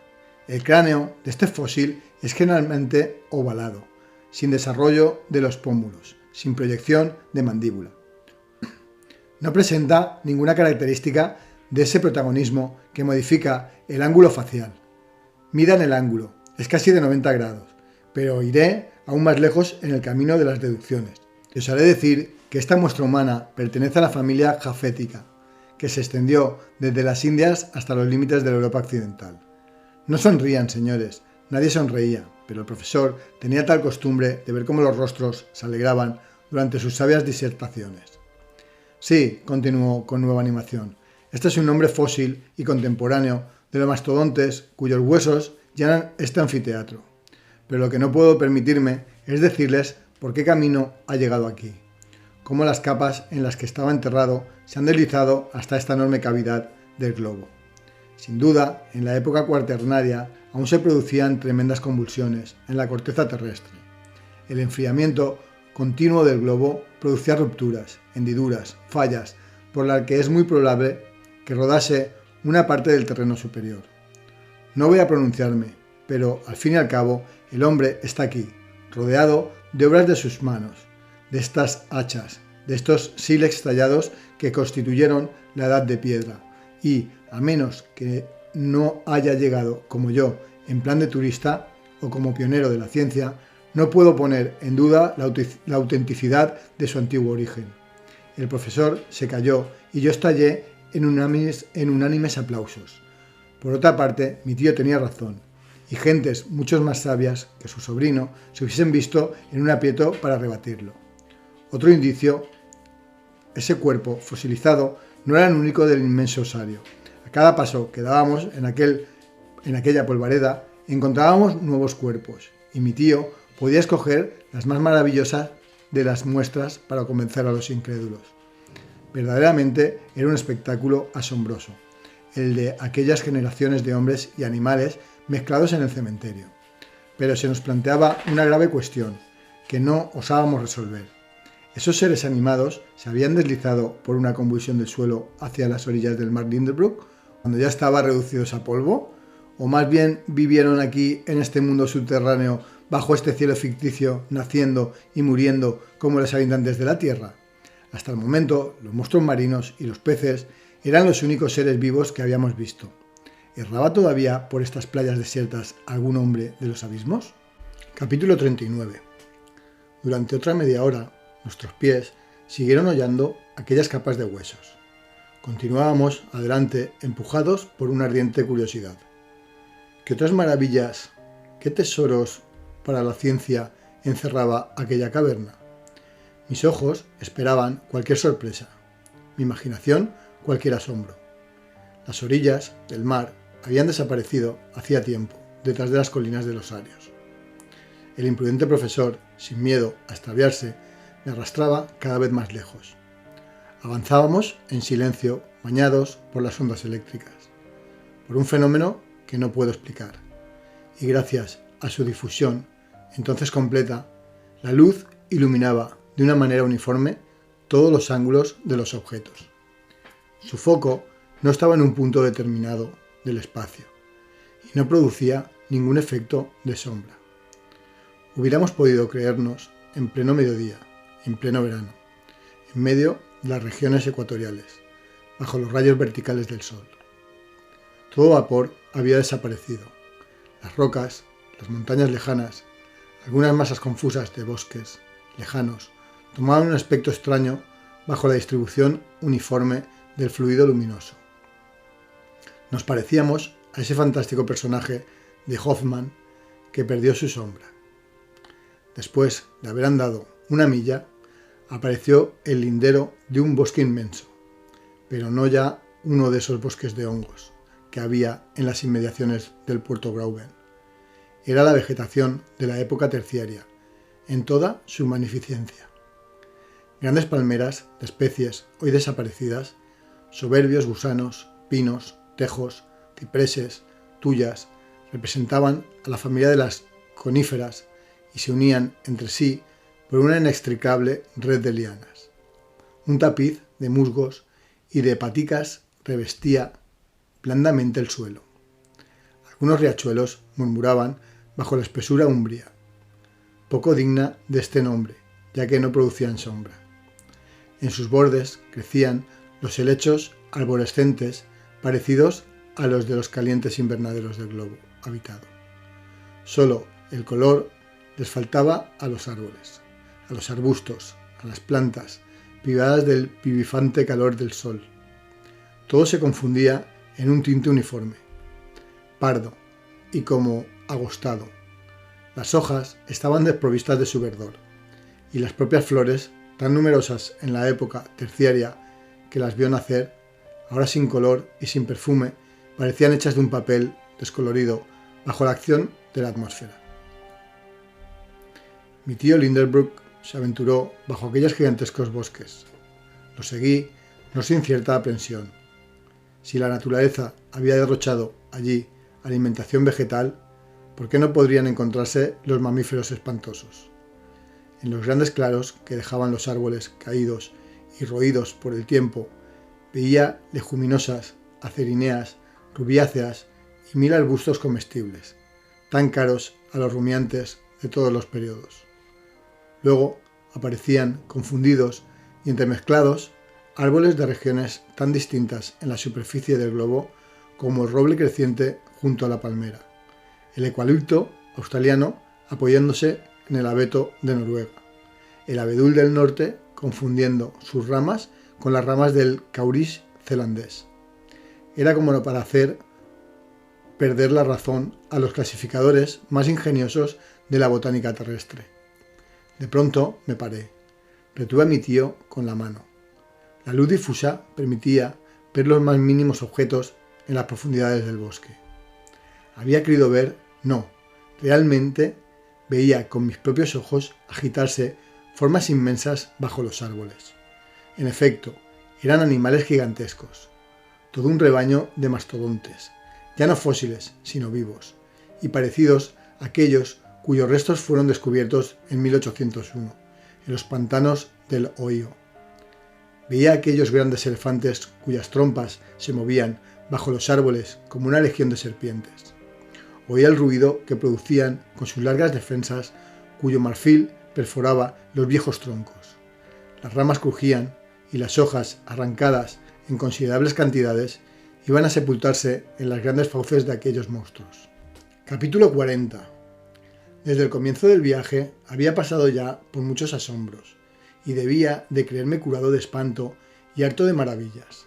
Sin embargo, a la vista de aquellas dos letras grabadas allí desde hacía 300 años, caí en un pasmo rayando en la estupidez. No solo se leía sobre la roca la firma del sabio alquimista, sino que además el estilete con que la había trazado estaba en mis manos. A menos que fuera de una insigne mala fe, no podía poner en duda la existencia del viajero y la realidad de su viaje. Mientras estas reflexiones se arremolinaban en mi cabeza, el profesor Lindenbrock. Capítulo 41. El día siguiente, jueves 27 de agosto, fue una fecha célebre de aquel viaje subterráneo. No puedo recordarla sin que el espanto haga latir fuertemente mi corazón. Desde este momento, nuestra razón, nuestro juicio, nuestro ingenio no tiene voz ni voto, y vamos a ser el juguete de los fenómenos de la Tierra. A las 6 estábamos de pie. Se aproximaba el momento de abrirnos paso con la pólvora a través de la corteza de granito. Solicité el honor de prender fuego a la mecha. Hecho esto, tenía que reunirme con mis compañeros en la balsa, que no había sido descargada. Luego nos adentraríamos en el mar con el fin de evitar los peligros de la explosión, cuyos efectos podían muy bien no concentrarse en el interior del macizo. La mecha debía arder durante 10 minutos, según nuestros cálculos, antes de prender fuego a la pólvora. Tenía por tanto tiempo suficiente para volver a la balsa. Me preparé para desempeñar mi papel, no sin cierta emoción. Tras una rápida comida, mi tío y el cazador se embarcaron, mientras yo me quedaba en la orilla. Estaba provisto de un farol encendido, que debía servirme para encender la mecha. «Ve, muchacho», me dijo mi tío, y vuelve inmediatamente junto a nosotros. «Quédese tranquilo», le respondí, «no me entretendré por el camino». Inmediatamente me dirigí hacia el orificio de la galería. Encendí el faro y agarré el extremo de la mecha. El profesor tenía su cronómetro en mano. «¿Preparado?», me gritó. «¿Preparado? Bien. Fuego, muchacho». Sumergí rápidamente en la llama la mecha, que chisporroteó a su contacto, y a todo correr volví a la orilla. «Embarca y zarpemos», dijo mi tío. Hans, con un empujón vigoroso, nos proyectó hacia el mar. La balsa se alejó una veintena de toesas. Era un momento emocionante. El profesor seguía con la vista la aguja del cronómetro. 5 minutos aún, decía. 4, 3, mi pulso latía aceleradamente. 2, 1, caed montañas de granito. ¿Qué sucedió entonces? Creo que no oí el ruido de la detonación, pero la forma de las rocas se modificó súbitamente ante mis ojos. Se abrieron como una cortina, y un abismo insondable que se abría en plena orilla. El mar, atacado de vértigo, no fue más que una ola enorme, sobre cuyo lomo se levantó la bolsa perpendicularmente. Los tres fuimos derribados, en menos de un segundo. La luz dio paso a la más profunda oscuridad. Después sentí que me faltaba un apoyo sólido, no a mis pies, sino a la balsa. Pensé que se iba a pique. No fue así. Hubiera querido dirigir la palabra a mi tío, pero el mugido de las aguas le hubiera impedido oírme. A pesar de las tinieblas, el ruido, la sorpresa, la emoción, comprendí lo que acababa de suceder. Detrás de la roca que acababa de saltar existía un abismo. La explosión había producido una especie de terremoto en aquel suelo lleno de fisuras. Se había abierto la sima y el mar, transformado en torrente, nos arrastraba con él. Me sentí perdido. Así transcurrieron 1 hora, 2 horas, qué sé yo. Nos estrechábamos codo con codo, nos agarrábamos de las manos para no ser precipitados fuera de la balsa. Se producían choques de una extrema violencia cuando la balsa se daba contra la muralla. Sin embargo, los choques eran escasos, por lo que saqué la conclusión de que la galería se ensanchaba considerablemente. Era, sin duda, el camino de Saknussemm, pero en lugar de descender solos, por nuestra imprudencia, habíamos arrastrado todo un mar con nosotros. Se comprenderá que estas ideas pasaban por mi cabeza de forma vaga y oscura. Difícilmente podía asociarlas durante aquella carrera vertiginosa que parecía una caída.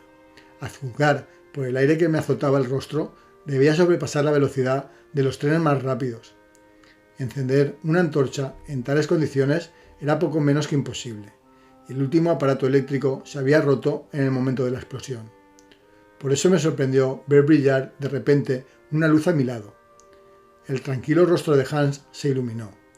El hábil cazador había conseguido encender la linterna, y aunque su llama vacilaba hasta casi apagarse, proyectó un débil resplandor en aquella espantosa oscuridad. La galería era ancha. Había tenido razón al juzgarla como tal. La luz insuficiente no nos permitía ver sus 2 murallas a la vez. La pendiente de las aguas que nos arrastraba sobrepasaba la de los más infranqueables rápidos de América. Su superficie parecía hecha de un haz de flechas líquidas disparadas con extrema potencia. No puedo expresar mi impresión con una comparación más justa. La balsa, atrapada en ciertos remolinos, corría a veces dando vueltas. Cuando se aproximaba a las paredes de la galería, yo proyectaba hacia ellas la luz de la linterna y podía juzgar su velocidad al ver cómo los salientes de la roca se transformaban en trazos continuos. De suerte que estábamos encerrados en una red de líneas movedizas. Estimé que nuestra velocidad debía alcanzar las 30 leguas por hora. Mi tío y yo mirábamos con ojos extraviados, apoyados en un trozo de mástil que en el momento de la catástrofe se había partido de un golpe. Dábamos la espalda al aire para que no nos ahogara la rapidez de un movimiento que ningún poder humano podía frenar. Sin embargo, las horas transcurrían. La situación no cambiaba, pero un incidente vino a complicarla. Intentando poner un poco de orden en la carga, me di cuenta de que la mayor parte de los objetos embarcados habían desaparecido en el momento de la explosión, cuando el mar nos asaltó tan violentamente. Quise saber exactamente a qué atenerme en cuanto a nuestros recursos, y, farol en mano, comencé mi búsqueda. Capítulo 42. Supongo que debían de ser entonces las 10 de la noche. El primero de mis sentidos que funcionó tras el último asalto fue el del oído. Oí casi enseguida, pues fue un auténtico acto de audición, oí cómo se hacía el silencio en la galería y sucedía a los mugidos que, desde hacía largas horas, llenaban mis oídos. Por fin, como un murmullo, me llegaron esas palabras de mi tío. «Estamos subiendo». «¿Qué quiere decir?», exclamé. «Sí, subimos, subimos». Extendí el brazo, toqué la muralla, mi mano se ensangrentó. Subíamos con extrema rapidez. La antorcha», gritó el profesor. Hans, no sin dificultad, consiguió encenderla, y la llama, manteniéndose de abajo arriba, a pesar del movimiento ascensional, lanzó la claridad suficiente para iluminar toda la escena. «Es justo lo que pensaba», dijo mi tío. «Estamos en un pozo estrecho que apenas tiene 4 toesas de diámetro. El agua, una vez llegada al fondo del abismo, está recuperando su nivel y nos sube con ella. ¿A dónde? Lo ignoro, pero debemos estar preparados para cualquier eventualidad. Subimos con una velocidad que calculo en 2 toesas por segundo, es decir, 120 toesas por minuto o más de 3 leguas y media por hora. A este paso se hace camino. Sí, siempre que nada nos detenga y este pozo tenga salida. Pero si está cerrado, si el aire se comprime poco a poco bajo la presión de la columna de agua, sí íbamos a ser aplastados. Axel, respondió el profesor con gran calma, la situación es casi desesperada, pero hay algunas posibilidades de salvación, y son estas las que estoy examinando. Si en cualquier instante podemos perecer, también en cualquier instante podemos salvarnos. Tenemos, pues, que estar en condiciones de aprovechar la más mínima probabilidad. Pero, ¿qué hacer? ¿Recuperar nuestras fuerzas comiendo? Ante estas palabras, miré a mi tío, con ojos extraviados. Lo que yo no había querido confesar, tenía que decirlo al fin. ¿Comer? Repetí. Sí, y sin tardar. El profesor añadió algunas palabras en danés. Hans movió la cabeza. ¿Cómo? Exclamó mi tío. ¿Hemos perdido nuestras provisiones? Sí, estos son todos los víveres que nos quedan. Un trozo de carne seca para los tres. Mi tío me miraba sin querer comprender mis palabras. ¿Y bien? ¿Todavía piensa que podemos salvarnos? Mi pregunta no tuvo respuesta alguna. Transcurrió una hora. Empezaba a sentir un hambre feroz. Mis compañeros también sufrían y ninguno de nosotros se atrevía a tocar aquellos miserables restos de alimentos. Sin embargo, seguíamos subiendo con extrema rapidez. A veces el aire nos cortaba la respiración, como a los aeronautas cuya ascensión es demasiado rápida. Pero si estos experimentaban un aumento del frío proporcional a medida que se elevan en las capas atmosféricas, nosotros sufríamos un efecto absolutamente contrario. El calor aumentaba de manera inquietante y en aquellos momentos, ciertamente, debía de alcanzar los 40 grados. ¿Qué significará semejante cambio? Hasta entonces, los hechos habían dado la razón a las teorías de David y Lidenbrock. Hasta entonces, las condiciones particulares de rocas refractarias, de electricidad, de magnetismo, habían modificado las leyes generales de la naturaleza, ofreciéndonos una temperatura moderada, pues la teoría del fuego central seguía siendo, a mis ojos, la única verdadera, la única inexplicable. ¿Y vamos a volver ahora a un medio en el que estos fenómenos se cumplirían con todo su rigor y en el que el calor reduciría las rocas a un completo estado de fusión? Lo temía, y se lo dije al profesor. Si no nos ahogamos ni somos aplastados, si no morimos de hambre, siempre nos queda la posibilidad de ser quemados vivos. Capítulo 43. Sí, loca. La aguja saltaba de un polo a otro con bruscas sacudidas. Recorría todos los puntos del cuadrante y giraba como presa de vértigo. Yo sabía bien que, según las teorías más aceptadas, la corteza mineral del globo jamás está en un estado de reposo absoluto. Las modificaciones aportadas por la descomposición de las materias internas, la agitación procedente de las grandes corrientes líquidas, la acción del magnetismo, tienden a sacudirla incesantemente, aunque los seres diseminados en su superficie no sospechen siquiera su agitación. Este fenómeno, por tanto, no me hubiera asustado mayormente, o por lo menos no hubiera hecho nacer en mi mente una terrible idea. Pero otros hechos, ciertos detalles sui generis, no pudieron engañarme por más tiempo. Las detonaciones se multiplicaban con espantosa intensidad. Solamente podía compararlas con el ruido que haría un gran número de carros arrastrados rápidamente sobre el empedrado. Era un trueno continuo. Además, la brújula loca, sacudida por fenómenos electromagnéticos, me confirmaba mi opinión. La corteza mineral amenazaba con romperse, los macizos graníticos con volver a unirse, colmarse la fisura, llenarse el vacío, y nosotros, miserables átomos, íbamos a ser aplastados en aquel formidable estrechamiento. «¡Tío! ¡Tío!», gritaba yo. «¡Estamos perdidos!». «¿Qué nuevo terror es ese?», me respondió con una tranquilidad sorprendente.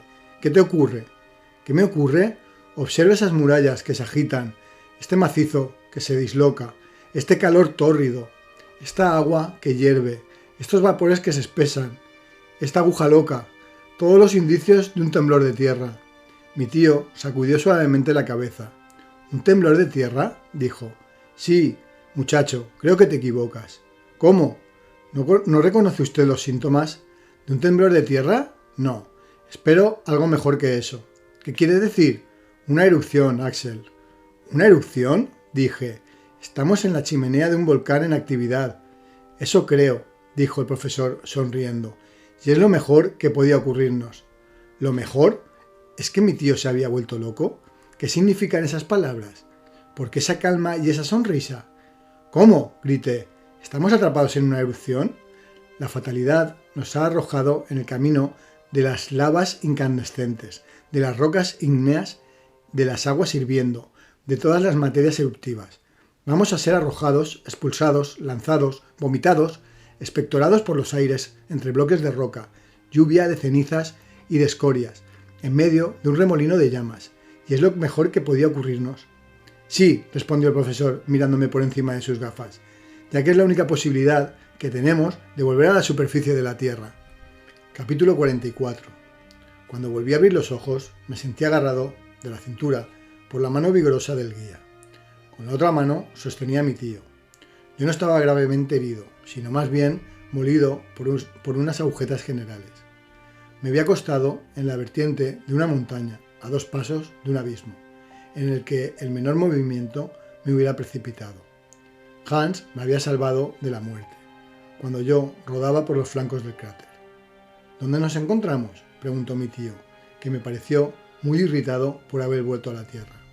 El cazador se alzó de hombros con expresión de ignorarlo. En Islandia, dije. Neg, respondió Hans. ¿Cómo que no?, gritó el profesor. Hans se equivoca, dije levantándome. Tras las innumerables sorpresas del viaje, todavía nos estaba reservada otra estupefacción. Yo esperaba ver un cono cubierto de nieves eternas en medio de los áridos desiertos de las regiones septentrionales, bajo los pálidos rayos de un cielo polar, más allá de las más elevadas latitudes. Y, contrariamente a todas las previsiones, mi tío, el islandés, y yo estábamos en la mitad del flanco de una montaña calcinada por los ardores de un sol que nos devoraba con sus rayos. No podía dar crédito a mis ojos, pero el auténtico conocimiento de que mi cuerpo estaba siendo objeto no me dejaba lugar a dudas. Habíamos salido medio desnudos del cráter, y el astro radiante al que nada habíamos pedido durante 2 meses se mostraba con nosotros pródigo de luz y de calor y derramaba a raudales una espléndida irradiación. Cuando mis ojos se acostumbraron a aquel brillo del que habían perdido la costumbre, los utilicé para rectificar los errores de mi imaginación. Como poco, debía estar en Strindberg, y no me encontraba de humor para dar mi brazo a torcer con facilidad. El profesor fue el primero que tomó la palabra, y dijo: «En efecto, esto no se parece a Islandia, pero ¿y la isla de Jan Mayen?», respondí. «Tampoco, muchacho. Este no es un volcán del norte, con sus colinas de granito y sus casquetes de nieve. Sin embargo, mira, Axel, mira. Por encima de nuestras cabezas, a 500 pies, por lo menos, se abría el cráter de un volcán por el que escapaba cada cuarto de hora, con fuerte detonación, una alta columna de llamas mezcladas con piedras pómez, cenizas y lava. Yo sentía las convulsiones de las montañas, que respiraba como las ballenas y lanzaba de tiempo en tiempo el fuego y el aire por sus enormes respiraderos.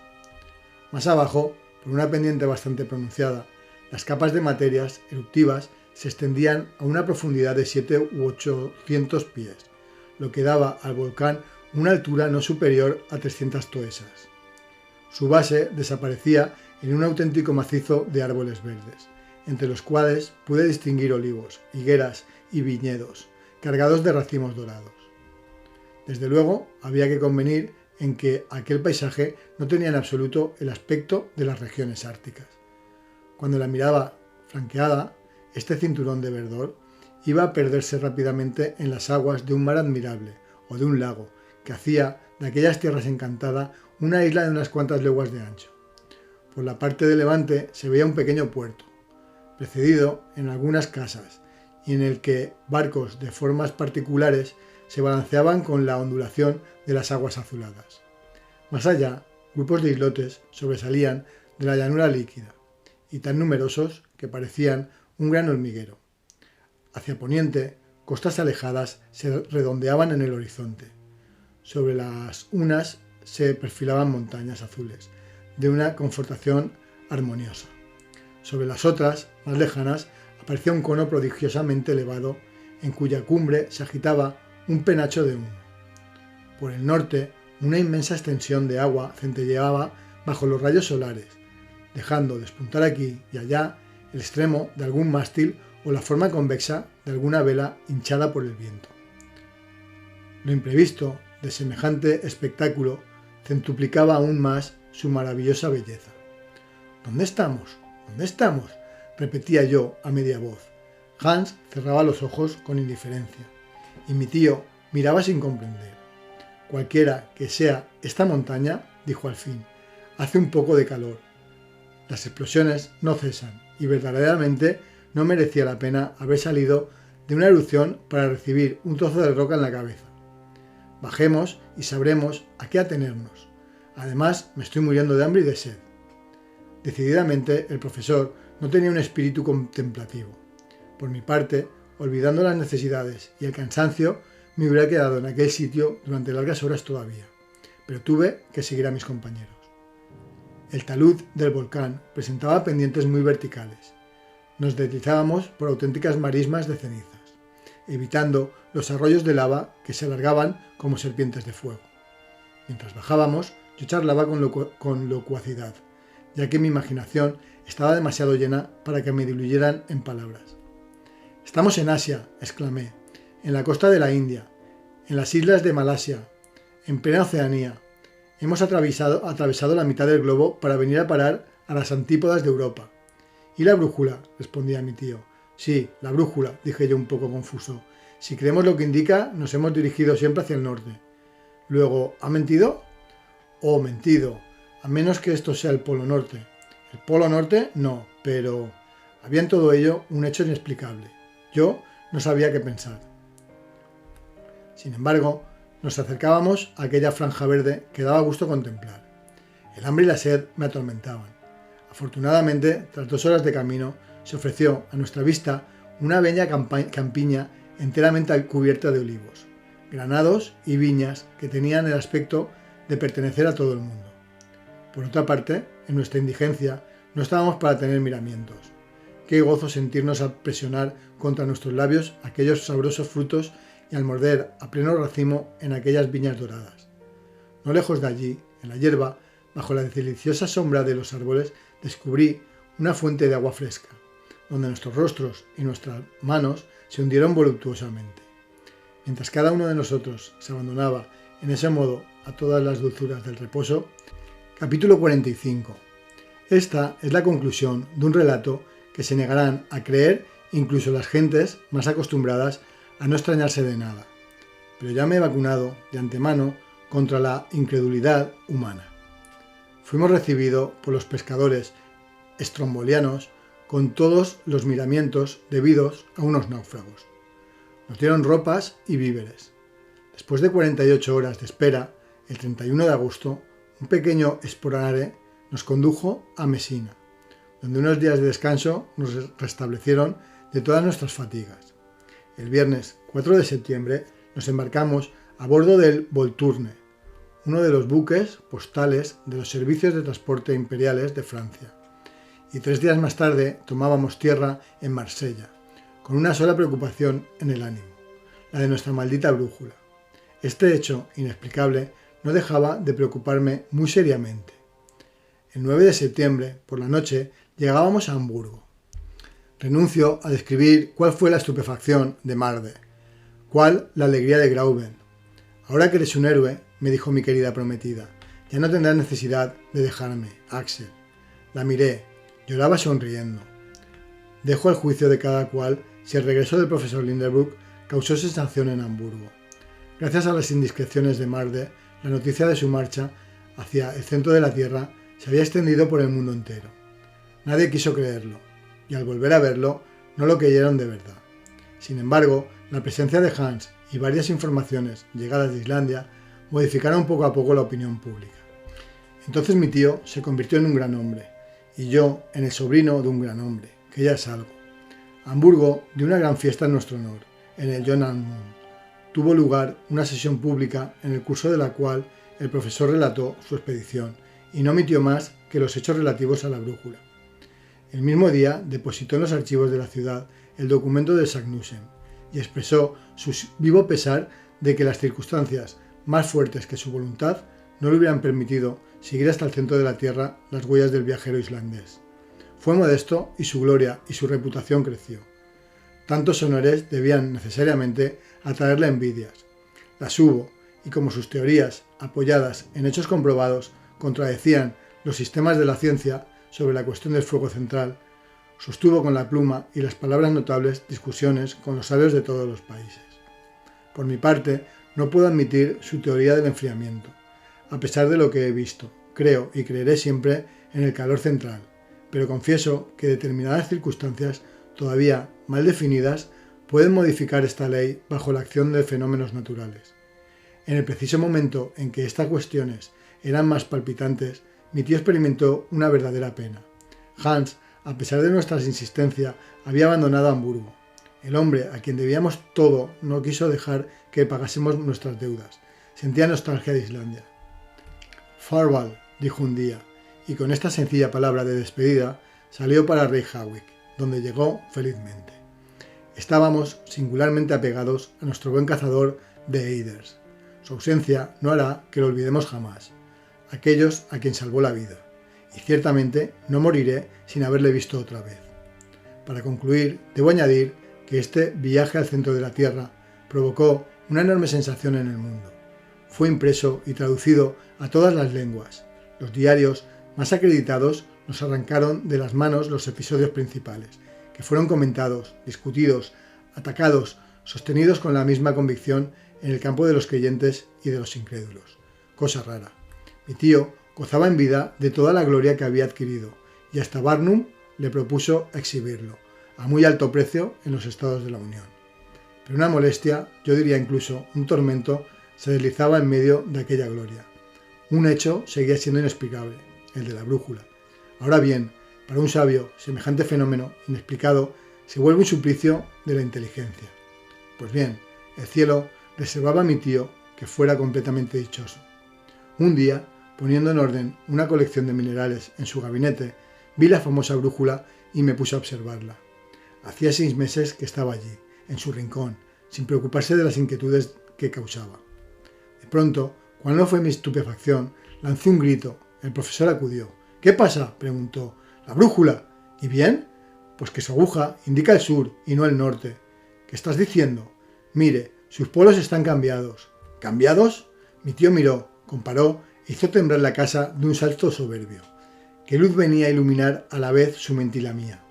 «Así pues», exclamó en cuanto recobró la palabra, «desde nuestra llegada al cabo Sagnussen, la aguja de esta condenada brújula estaba marcando el sur y no el norte». «Evidentemente. Entonces se explica nuestro error. Pero, ¿qué fenómeno pudo producir esta inversión de los polos?». «Nada más sencillo. Explícate, muchacho. Durante la tormenta, en el mar Linderbrook, la bola de fuego que imantaba el hierro de la balsa sencillamente desorientó nuestra brújula». «Ah», gritó el profesor con una estrepitosa carcajada. «¿Fue pues una mala pasada de electricidad?». A partir de ese día, mi tío fue el más feliz de los sabios, y yo el más feliz de los hombres, ya que mi linda birlandesa, abdicando de su condición de pupila, tomó el rango que le correspondía en la casa Konigstrace, en su doble condición de sobrina y de esposa. Es inútil añadir que su tío fue el ilustre profesor Otto Linderbrook, miembro correspondiente de todas las sociedades científicas, geográficas y mineralógicas de las 5 partes del mundo. Fin. Bueno, chicos, chicas, espero que os haya gustado, que hayáis disfrutado esta aventura igual que la he disfrutado yo. Si ha sido así, os agradecería de corazón que os suscribáis al canal, porque estoy empezando y cada suscripción para mí es un chute de adrenalina. Y nada, comentaros que ahora la semana que viene empezaré a leer el de Ana Frank, el diario de Ana Frank, porque creo que es un libro que también merece muchísimo la pena. Y la idea es esa, cada semana subir un libro nuevo. Así que nos vemos pronto. Adiós.